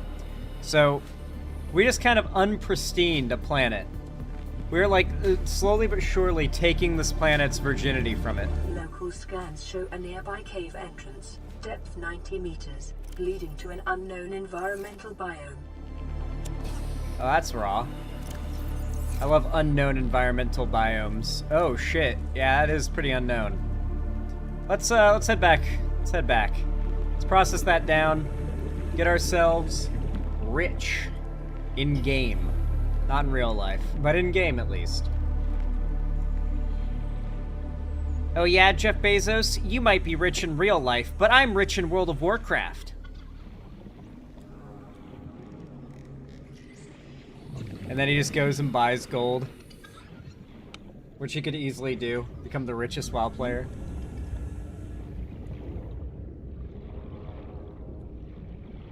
Hey, Unknown Gloria, meow. Okay, let's make our second plasteel ingot real fast. Shouldn't really, use up too much of our titanium either. Find the biggest, baddest fish in the ocean and punch it? Yeah, that is true. I should do that. You know what, there is an animal that lives in the ocean that literally gets off on punching fish. Does anyone want to guess what animal in the ocean has the ability and intelligence to get off on punching fish?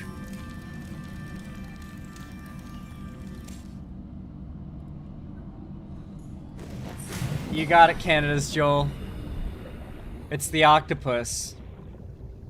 Octopi, for fun, will just sit camouflaged and just smack the shit out of random fish going by for fun.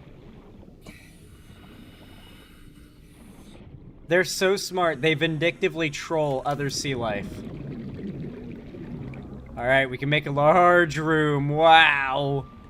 Okay, I think you put windows in the sides, so I think we want to point it, like... probably, like, out this way, I'd say. Probably lift it up to about here. Maybe here. Yeah, let's make this room. Yo. Oh, we can make it double layered? What the fuck? That goes pretty crazy. We can make a second floor. We're not gonna do that, though. I don't think we need to. But god damn, okay. And here's our entrance. Okay, we need some quartz. Besides that, we're gonna be set. We just need some quartz. Let's head back and grab some. We're cooking, dude. My dumbass thinks the blue ringed octopus is cute. Well, it is cute, Perry Icefire. It's just also very dangerous.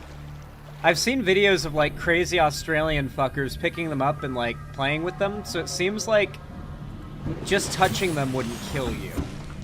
They've got to like release some kind of venom, I think, but that might be wrong. Maybe just touching them will kill you and they had gloves on, maybe.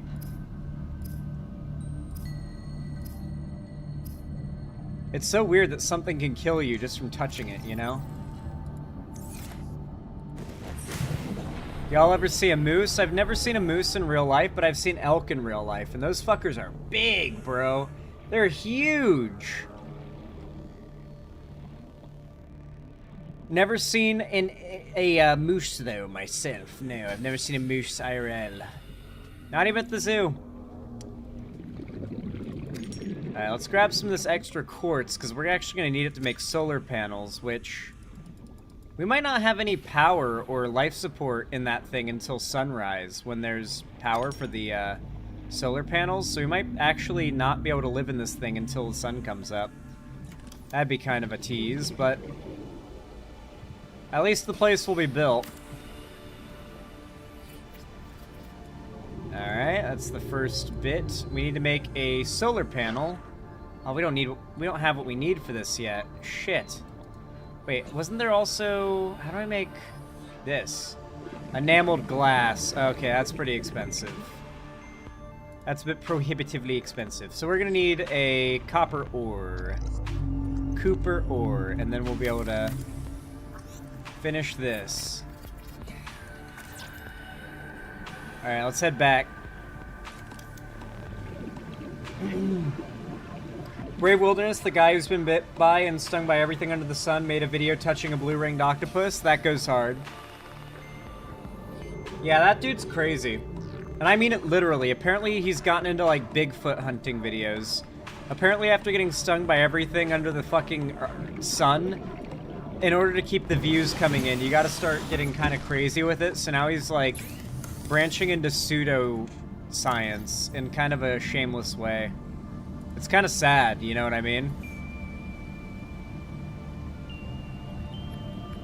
Alright, we need some copper, and we have none. Wow, okay, so we need to go explore in a shallow cave. Like around here, this might be good. Usually the limestone that copper spawns in will usually occur around, like, areas like this. It's pretty common. But funnily enough, copper is like a massive bottleneck in the late game, it seems. I've heard people in chat complaining about it. Telling me I need to get a lot of copper. Hoard much copper, Zan. And I will. I'll heed your advice.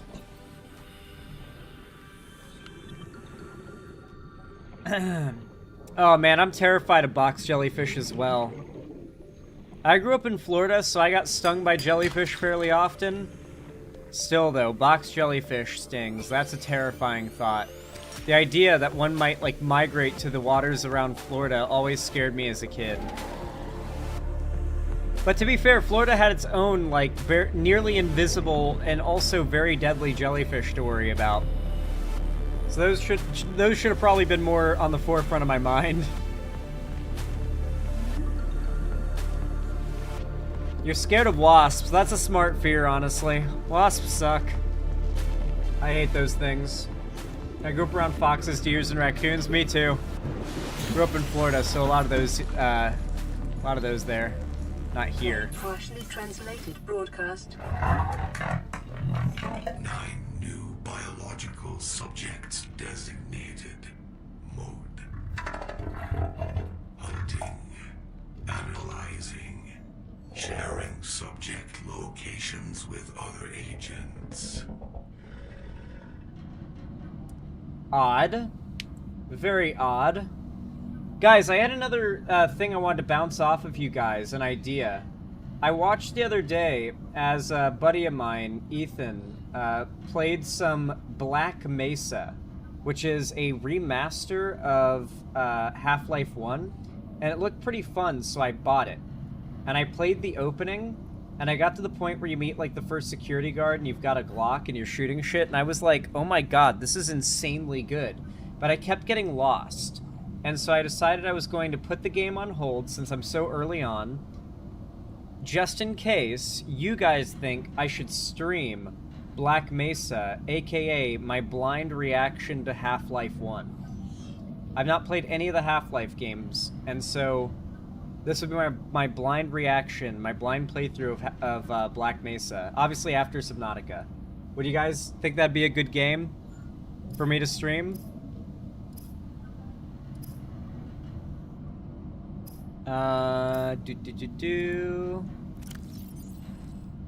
Okay, we have what we need. Let's head back. Wait, do we have a battery?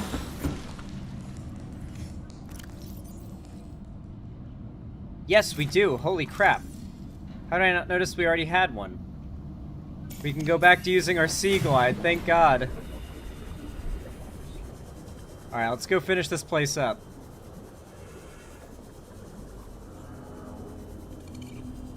I was half listening. What happened? I was asking if you guys would think I should stream my blind playthrough of Half-Life 1. I haven't played any of the Half-Life games, and I bought Black Mesa because it looked cool when I watched Ethan play it. And I was wondering if you guys would like to watch me stream it after Subnautica. Power restored. All Brian Yo. Yo, dude. Bro, this goes crazy. Dude, we've got ourselves a whole ass, like... Dude, this would cost you like $5,000 a month in New York City. What the fuck?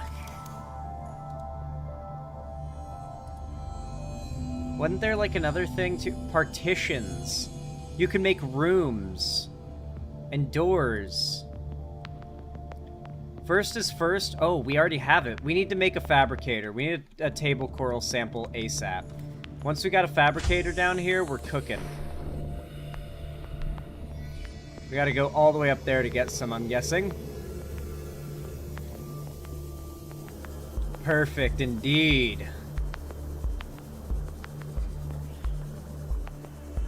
Let's see. Where? Oh, where? There we go. Yoink. Let's head back to the base. Dude, look how cool it looks down here. I got my underwater research base, and it's pretty deep, too. Like, we're not super deep, but we're also, like, kind of deep. You know what I'm saying? Alright, let's make a fabricator. I think we should honestly make it, like... Ooh, right here could be good. Nah, we should have it, like, right here. Let's put it right here for some symmetricality. Boom. And what about the radio? Oh, we need copper to make the radio? We'll put the radio right here. Alright, let's find some copper. Ooh, and we just got a message, too. Yeah, we need to find some copper ASAP so we can make the radio and, find out what's coming in. Ooh. Dude, this place is up. Oh my god. Let's go. That's not even what I was looking for, but I'll take it. Copper? No, come on, give me some copper, please. These things are annoying, I hate them. I'll take some extra titanium, because we kind of need it. Come on, we need a copper, please. Yay! Oh, these things give you air, right? Yeah, free air. Is that... what the hell? Oh, a sand shark. Yeah, I think that's a sand shark down there. Yeah, we are kind of in a biome where some kind of nasty things spawn. But overall, we're probably not at very high risk living in this biome. Like, yeah, there's a stalker near our house. There's some sand sharks. But I think overall, we're in a pretty good spot. This is like a really cool... like, it's like our access way to the deeper ocean, but we're also close to the shallows. I feel like this is a perfect base location. I'm in the top 1% of Valve Glazers, and even I don't like Half-Life that much, although Half-Life 2 is one of my favorite games of all time. I want to play Half-Life 1 and then 2. I hear 2 is amazing. 1 looked awesome, dude. Enemies were, like, kicking shit at the player and causing damage. You could, like, pick up a flare and light enemies on fire with it. Dude, it was like, it felt like I was watching gameplay for a next-gen game, only it's older than me, I think. Or no, it might be almost as old as me. Like, dude, what the fuck? Ooh, okay, so yeah, we want to make some of these cool-ass lockers so we can store stuff. Let's make one. Boom. Can we make another? Yes. Boom. Another? We're gonna need a lot of storage. That's one thing I know about this game. You need a lot of storage. It's kind of why this big room is so nice. So let's make as many of these as we can. Because I eventually want to store everything in its own little thing. You know what I mean?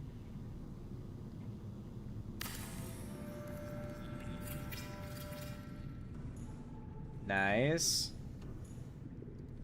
This should do well enough for now. Let's start moving all of our stuff into the base. Let's start making trips. Let's pick up this first. This is Avery Quinn of Trading Ship Sunbeam. Ayo, Aurora, Sunbeam. Reed. Over. Nothing but vacuum. These all terror Never played it, ships. Dark Lord Kermit. They run low on engine grease, send an SOS, you offer to help, they don't pick up. Aurora, I'm out on the far side of the system. It's gonna take more than a week to reach your position. You still need our assistance. Over. That's pretty close for rescue. I'll try them again tomorrow. Damn charter's gonna have us blowing our credits running errands for Altera. See what the long-range scans pick up in the meantime. They don't know it's a serious situation yet. But yeah, I haven't really delved deep into the Valve game library. I've actually really wanted to. And so I figure, what better way to do that than on stream, since I want to stream more gaming after politics. So let me know what you guys think of that idea. Democracy wins. Alright, let's put some stuff away. Can finally get stuff moved into our base and not have to make these insane trips anymore.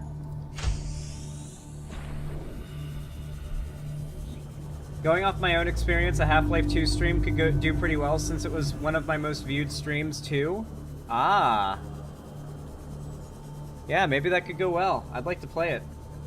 Left 4 Dead Community Night, that's a Valve game. That could be fun, but does it only do 4 players?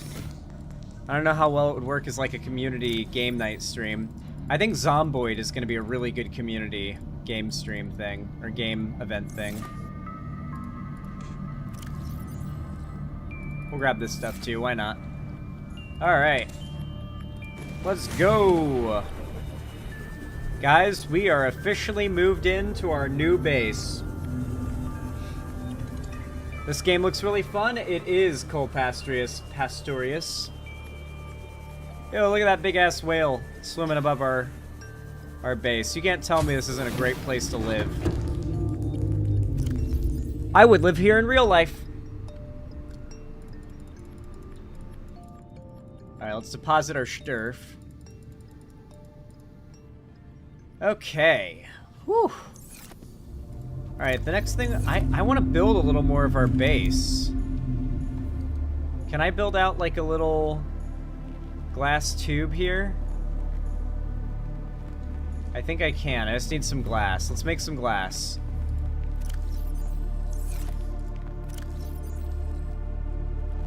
That can get us glass, and that can. So we've got just enough. Wait, did we already have glass? Yes, we did. We had some there. And okay.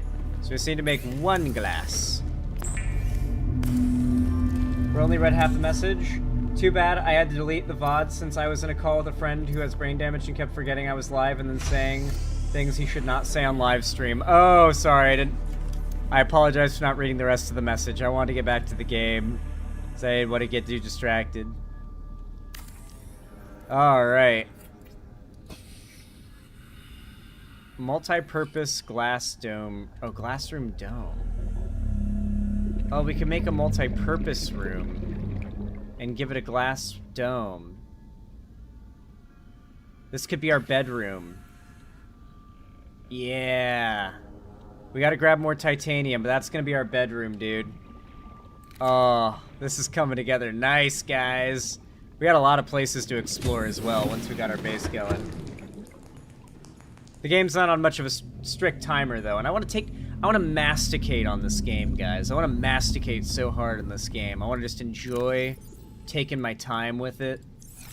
You know, just enjoy it.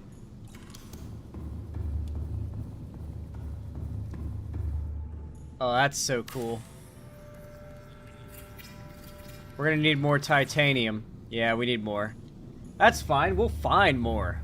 Easy. We need to find some quartz too. Ooh, we slid right under there, nice. Yeah, these things will do damage to you if you touch them. But it's pretty generous with what's considered touching them. You kind of have to, like, slide the camera through the tendrils. As long as the camera doesn't, like go through the tendrils, you're not touching them. Well, that technically counted as titanium, but it wasn't exactly what I was looking for. Oh, you guys got some? Oh, you guys are, like, completely broke. What the fuck? You're some broke-ass stalkers. What the hell? Ooh, a laser cutter fragment. We really need that. That's important for later. Big exploration stuff. And another one, too. It requires 3, though, so we're gonna need a 3rd part in order to make the laser cutter. That's technically what we wanted, but not literally. Ooh. Mobile vehicle bay. That's more titanium, technically. That stalker has no metal. Oh, that one does. Ooh, it's all covered in the disease. The rot is consuming it. What the fuck? Yeah, these stalkers are wearing fake J's for sure. They cannot afford real ones. Oh, hey. Oh, well, no, he's got it now. It's his. Oh, they're so pissed I'm taking their only metal. Oh, they're mad. They're mad. I wonder if they'll go out and find more and bring it back to their neck of the ocean. Because that's by my house, and I can just always have them collecting titanium for me. I thought this was a horror game. People treat it like it is because they have thalassophobia and they get scared of the ocean, and there are some pretty terrifying things in the ocean, but I'm not scared of the ocean, so this game is just pure, like, vibey beautifulness to me. Like, I consider this a vibe. Like, it's therapeutic for me. Legitimately. Hassan, on the other hand, one of the few things I really enjoy in terms of Hassan content was Hassan's gaming content. But Hassan quit doing gaming because he wouldn't get a lot of viewers while doing it, and Hassan's ego can't handle a low viewer count. He's, like, very big flaw as a streamer, you know what I mean? And so he, like, rarely does gaming anymore, if ever. But when he streams Subnautica, dude, bro has real thalassophobia and was terrified the whole time. It was entertaining as fuck to watch. He was so scared. And it was so fun to watch him play Subnautica. I wish Hassan would go back to doing gaming stuff and just chill out. It might not, Dark Lord Kermit. It's not the most well-optimized game I've ever played. I'll say that. Dude, we gotta make some water from bladderfish in a minute. Let's finish making our multi-purpose room. Boom. Let's go, dude. We got some windows here. Separate work and leisure spaces to maximize productivity. Treat this True. space as That your is true. home, In but real never life and forget in the that it game. is not. Never forget this is not your home. Thanks, game. I needed to hear that. Let's make... Can we make a window? No, we don't have enough quartz to make glass. Let's focus on getting ourselves food really fast. Wow, we're kind of stuffed. Here, really quick. Let's... I'm gonna do something really fast. I'm gonna make a glass. I'm gonna take this glass. I'm gonna head over into here.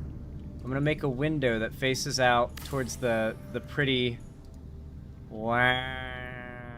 Look at that, guys. And then, bear with me, chat. Watch this. Watch this. I'm gonna make a desk. I'm gonna put it right here. I'm gonna make a chair. I'm gonna put the chair right here. Boom. Can I sit in it? Oh, it's too close, I think, to sit. But regardless, it looks really nice. Look at that. Tell me that isn't a dope workspace. I would love to have done my homework when I was in school here. That goes crazy. And we'll add like a little trash can, because we don't want to like let our meals and our snacks like pile up. We got to make sure we got a trash can. But we also need to have, oh, we need more glass. We got to have a vending machine, bro. The bedroom vending machine is real, man. That's pretty close to the wall. We need more glass. Okay, let's get some water, because we're critically thirsty. And we're gonna find some quartz. We need quartz bad, bro. We need to find a steady stream of quartz. Let's find some bladderfish. Ooh. Oh, I thought this bladderfish died. I thought it, like, because it spewed out some blood. I thought it gotten murdered. Oh, there's tons of quartz in this biome. I forgot. We're in, like, the quartz biome.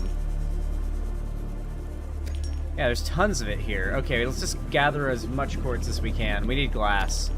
I want to make windows, bro. I want to see mountains, Gandalf. I need windows to do that. What did I miss, chat? We made our base. And now I'm decorating it. I'm adding windows and stuff.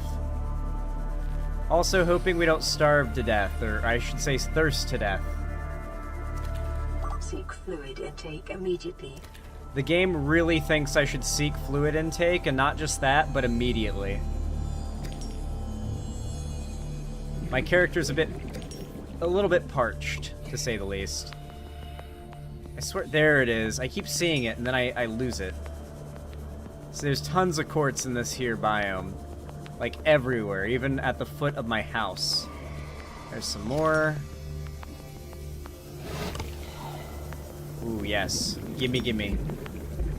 So here's the question, chat. Do you think I should stream Stardew Valley tomorrow as the game that I play while, like, we get the election results? Because we're going to need to play a game while we do that, because it's going to be such a long time. Or should it be more Subnautica? Because Stardew is more of, like, I can do it kind of mindlessly, I guess you could say. But Subnautica is the game we're already playing. So just curious what you guys think we should do for during the election stream.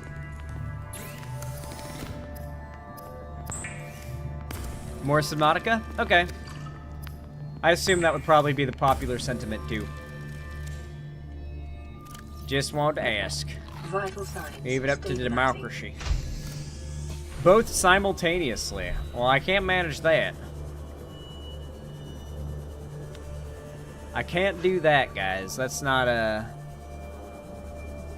how it work. Alright, let's grab some bladderfish. Belooterfish.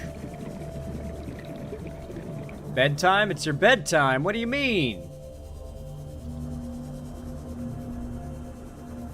Understandable, though. It is the night before the election. 'Twas the night before the election, and all through the house not a creature was stirring, not even a mouse.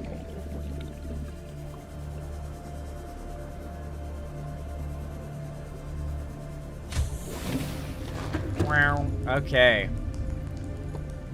We got another message to respond to. Damn. Sunbeam again. We just picked up a massive debris field at your location. I didn't know how many of you. I didn't know. We're now en route to your location. We're gonna bring you home. Sunbeam. Yay! Yo, they're coming to rescue us, chat. The only time I parked a rig this big on a rock that small was in VR. And I blew it. It's a bad option, alright, but so are all the others. Okay. So, we've got a lot of quartz now. Let's make some glass, and with that glass, windows. We need windows. Imagine building a home underwater? Hell yeah. Underwater base goes crazy. This game's beautiful, bro. Let's make some windows. There we go. Ooh, okay, here. Wow, it's nighttime. It's not the best display of it, but...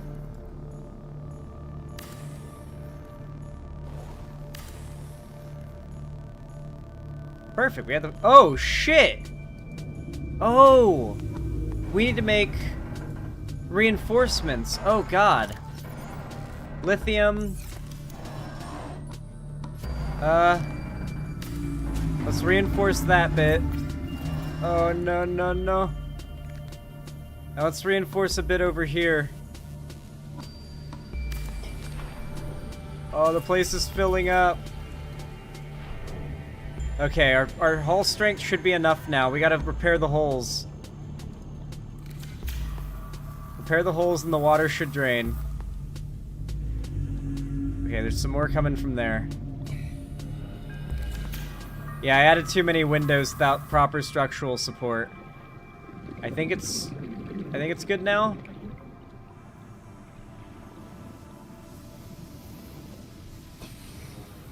Ah, one more. Hull integrity restored. There we go. Systems initiated. Alright, so it's gonna take a minute, but it should start draining the place. I don't think we'll have to leave. We'll be able to get some oxygen from the surface here. There we go. Alright. So yeah, now the place will start draining.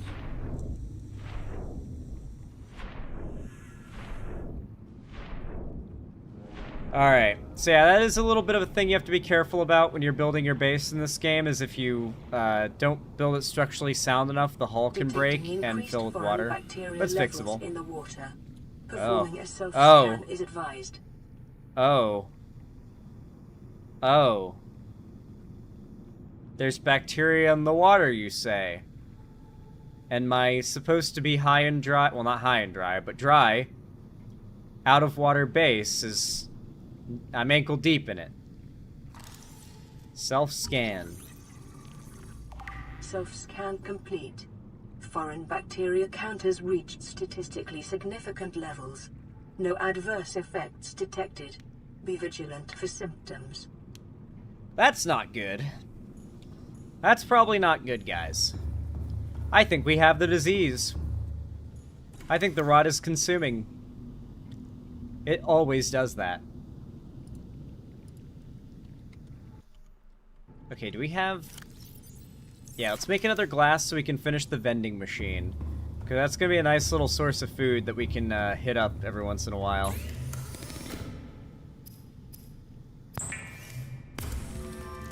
Where is the air coming from? This is future technology, so I just assume it's like being filtered out of the water. Like they're removing the hydrogen and taking just the oxygen, and then like finding nitrogen from the environment as well, I assume, and then just kind of producing a breathable atmosphere inside this thing with it. Water's full of oxygen, so you can pull it from that, and nitrogen's all over the place, especially in the ocean, so you just have to pull it from the environment and you can make a breathable atmosphere underwater. It's just tech that we don't have, but we could make it. So it's actually completely within the realm of science reality that you could make a underwater base like this with future technology that we may achieve one day. Because technically, yeah, you could remove those things from the environment and somehow, maybe, make it into an atmosphere. So yeah, we can just get ourselves some chips. And it reduces our hydration, doesn't give us much food, but it'll save us in a pinch. But it's neat. I really like the base building in this game. It's a lot of fun. Alright. Let's see if we can't make more of these lockers.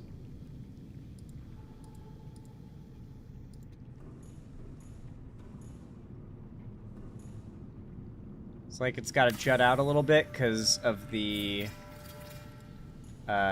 bulkhead thing, but that's alright.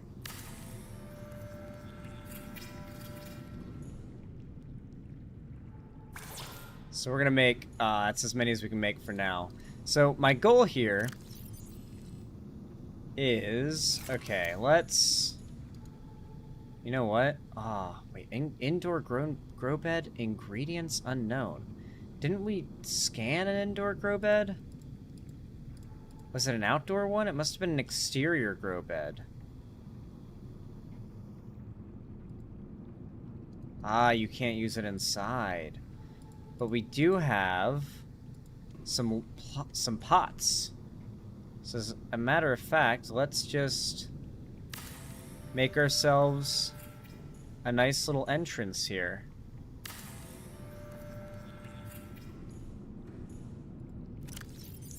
Yeah, alright.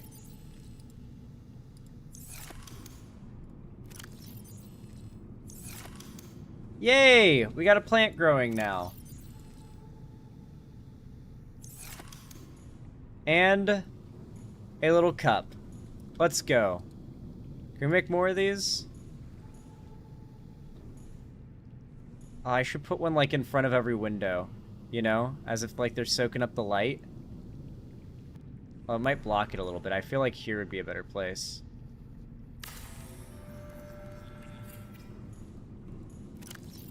Alright, yeah, we can do this. Dude, we're decorating, bro. Do we still need 100k subs to start playing Sonic games? Oh, yeah. Yeah. Yeah, I'm edging you guys on Sonic. You gotta earn that. The Ming plant seed. A mature flora specimen will grow if planted in the right conditions. I assume these are the right conditions. Let's hope they are. Oh, we're out of titanium. Dude, we gotta go find more titanium? Didn't expect that to be another roadblock so fast. We can probably find more if we go deeper into this biome, actually. Like, this biome tends to be loaded with stuff, so we've actually picked, unironically, maybe, like, the best base location. Oh, yeah, there's good shit down there. I can sense it. I can feel it. Ooh. Scannables. Scanner room fragment. Ooh, this is just free titanium, then. Lots of salt around here, too, so when we need that, we can grab, like, a lot of it very quickly. And we're gonna want to, like, raid this chunk of the ship when we can. Ooh, bioreactor fragment. Damn. That's an advanced sounding thing right there. I don't know what a bioreactor is, but if it powers my TV, then that sounds good. Actually, that reminds me, dude, I saw a post on Reddit today that went crazy. If it is to be believed, this guy's dad has had the same old radio and speakers that are, like, tucked away in, like, the top right corner of his garage. Like, next to his tools on a shelf with all of his stuff and everything. He's got this radio that has apparently been playing on the same station without ever being turned off 24/7 for 16 years. And it's just gathered dust, and it's just blasting country music 24/7 for 16 straight years in that garage. Ooh, we got our first bit of a sea moth. Let's go. Alright, let's get back to the base. 30 seconds. Oh, can we get back to the base before we run out of oxygen? We gotta get to the entrance. Something sounds hungry? That's a sand shark. They're pretty chill. They mostly just kind of growl and shift around in the sand, but sometimes they'll attack you. They don't do a ton of damage. Welcome aboard, Captain. Alright, let's process down this titanium. 20 minutes until election day? Not in my time zone, but maybe for you. That's crazy.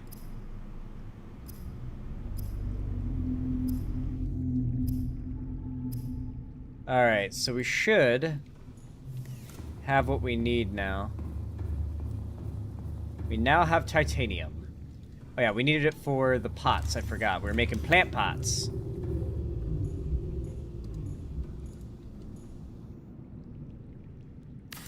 Put one right there. We'll add a lantern fruit. This can grow a lantern fruit tree. We'll add one right here.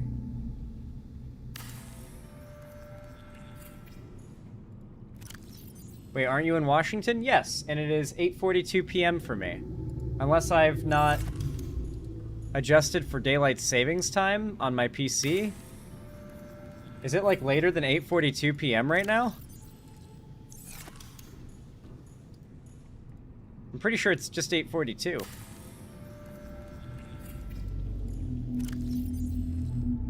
Then the grub basket. There we go. Looking good. Let's add 2 more over here.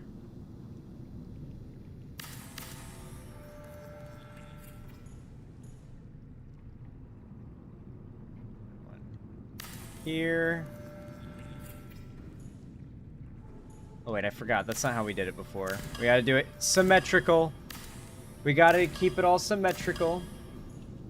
Googled Washington, D.C. and it said 11:43. Okay, so it's not quite election day yet. It's about to be election day in Washington. That's, to be fair, that's probably where it matters the most.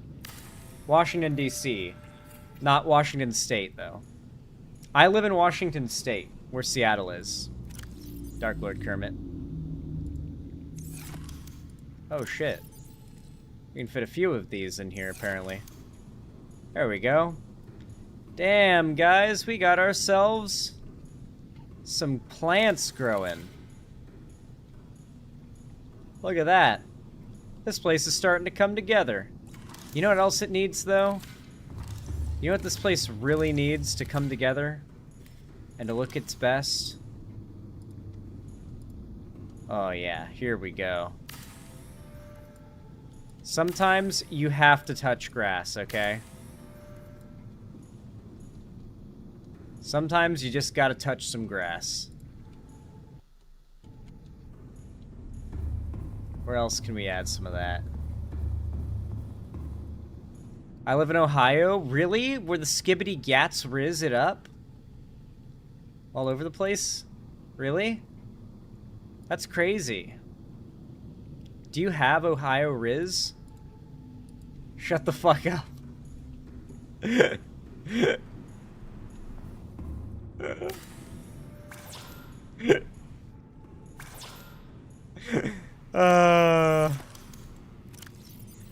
Oh my god, riz up my gat.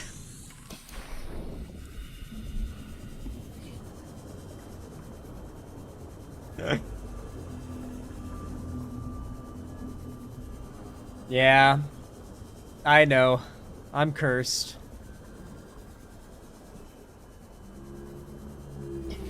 A curse be upon you, Zan, for that unholy cringe. Grab some of that.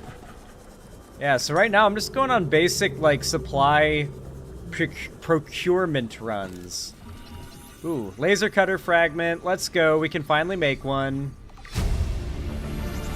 Yeah, so I'm basically just running around gathering particularly quartz because we're gonna need a lot of it for all the glass and cool stuff in our base. I want to make a lot of windows, make sure we can see outside a lot. Plus we're gonna need it for other things too, and I want to make, oh, we need it for those lockers too that I want to store everything in. We're gonna need a shitload of quartz for that. I want to make like a locker, one for every item that we're realistically gonna have in the game. Maybe some categorical ones, but for the most part I want to see how much we can really like organize. Ooh, sea moth fragment. Dude, we're gonna have a sea moth soon, bro. 71% Trump on Nebraska District 3. Ooh, that's not great. I mean, you expect Nebraska to go to Trump though. Like, Nebraska goes to Trump easy. That state's not really expected to go to Harris, is it?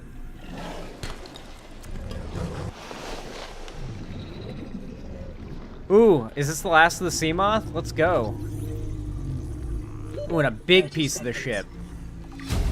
Yes, we can make a sea moth now, guys. This is huge. Let's head up to the surface so we don't die. Oh, it's a baby whale. Dude, it's only a few districts. It's fine. I mean, Nebraska's a red state, right? Like, I'm not like insane right now. I assume Nebraska's like a hard red, always kind of state. Yeah, it is. Yeah, of course. Their state's economy is based on agriculture. They're not... No, I shouldn't make this joke. I shouldn't nuke my political career. before I even get the chance to run for president.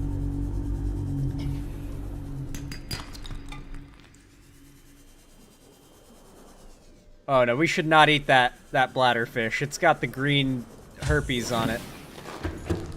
Alright. Let's break this stuff down. Let me break it down for you, Mark.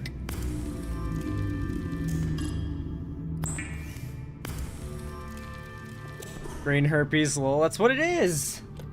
Ah, shit, the lights turned off. Now they're back. Don't worry, guys. Hey, our plants are growing, too.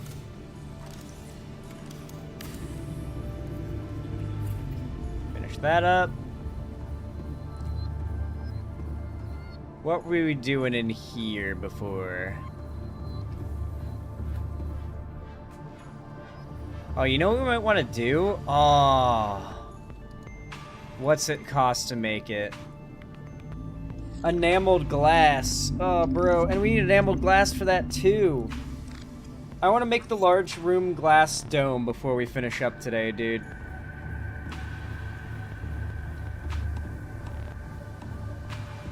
How do I make enameled glass? 1 stalker tooth to the glass. Okay. We have stalker teeth. I think we might even have enough. Please tell me we have 4.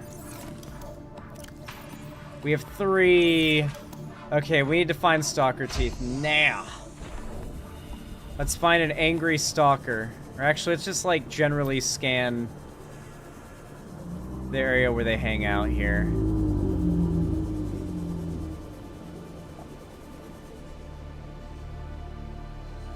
Am I able to, like, knock a tooth out of its mouth, do you think, with a knife?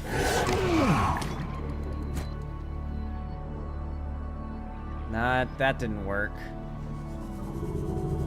This bit the shit out of me now. Alright, I think we gotta find some stalkers that actually have metal and then, like, watch them fuck around with it until they drop a tooth. Or we'll find one sitting around. Oh, come on, drop a tooth. You're all sick and weak. You got herpes. Drop a tooth. Hey, no, grab this. Grab this. No, not me. Not me. Fuck off. We need a stalker tooth. Just 1. Oh, you got metal? Aw, come on, man. Come on, man.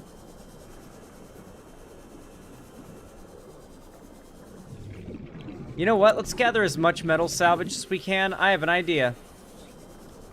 We're gonna do it the old-fashioned way. We're gonna force them to drop their teeth. Give that up. You can follow me if you want it. We're gonna find some stalkers, and we're gonna give them... Here, what can we drop? Honestly, I'm gonna drop the titanium. We need it for later, but... 30 seconds. We need the stalker teeth now. If we have diplomatic relationships with intelligent aliens, how long before the first human fucks one? I said this literally last night to my friends, that the story of Sodom and Gomorrah is just foreshadowing for what will happen when aliens come to visit Earth. They'll arrive as, like, peaceful emissaries just trying to see what's going on, find out what's up. People will be generally pretty nice, but then people will come and try to fuck the aliens. And if the aliens don't want to fuck them, then they'll try to rape the aliens, because you know that there are humans that would try to do that. How do you think that's going to go? They're going to return to their mothership, and they're going to glass our planet. Like it's like they're going to glass our planet like it's the Covenant. And it's going to be some shit out of Halo, or more specifically, like how God supposedly smout the cities of Sodom and Gomorrah. That Bible story is just foreshadowing what happens when aliens come to Earth.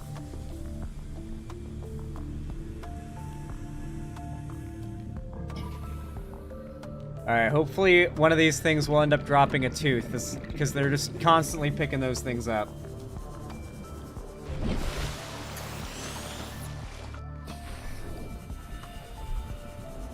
Please, give me a tooth. Give me a stalker tooth.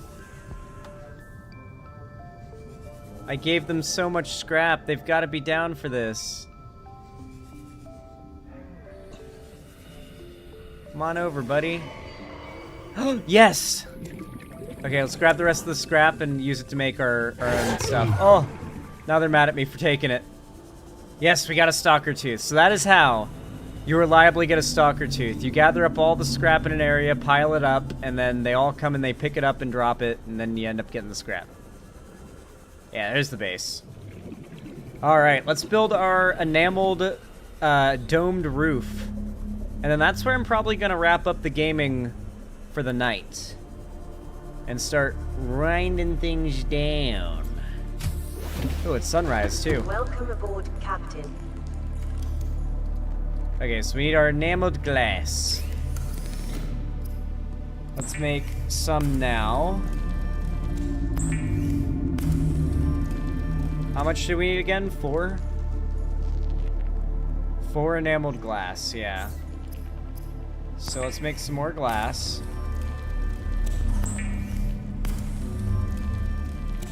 2 more enameled glass.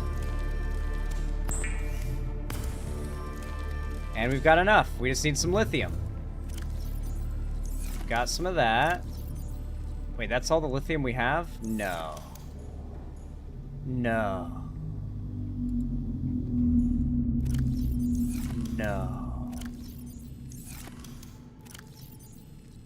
I gathered so much. Well, yeah, we're like 10 minutes away from being able to get more lithium, so that's where the stream ends tonight. We don't get to do the, the domed roof tonight. I wanted to, but man, my lithium just disappeared. Is it not in any other chest? It's nowhere else. It's not anywhere else here. If anyone in chat could remember what happened to all of it, because I had so much on me, I'd love to know. Because I know I didn't use it all. No, maybe the plasteel. Damn. Fuck, dude. We're completely out of lithium, bro. That's insane. Yeah, so we gotta make like a 10-minute trip back to the island next time to get more, which it might just be worth making a sea moth for such a big trip. So yeah, that's what we'll do tomorrow on the election night stream. Damn. Well, guys, here is where I call it quits for tonight. Ugh, what an awful way to wrap up that gaming portion. Just getting blindsided with like the biggest fuck you ever. You're 1 lithium short. Spend 10 minutes getting more next time, and then you can build your fucking window. Anyway, that, my friends, is where I am going to wrap up tonight's stream. I really do appreciate you guys being so awesome and supportive lately. Thank you for the likes, the comments, the donos, everything. It really does mean a lot. It really does help me just keep on making content and be able to afford to do all this, so I really appreciate it. But that said, I'm going to wrap up things today. For today, I need to get to bed kind of early tonight so that I can get ready for stream tomorrow and have a big old election stream. I'm so hyped. I'm honestly excited for the election to be over with because regardless of the results, my stream schedule will go back to normal. And I can just kind of like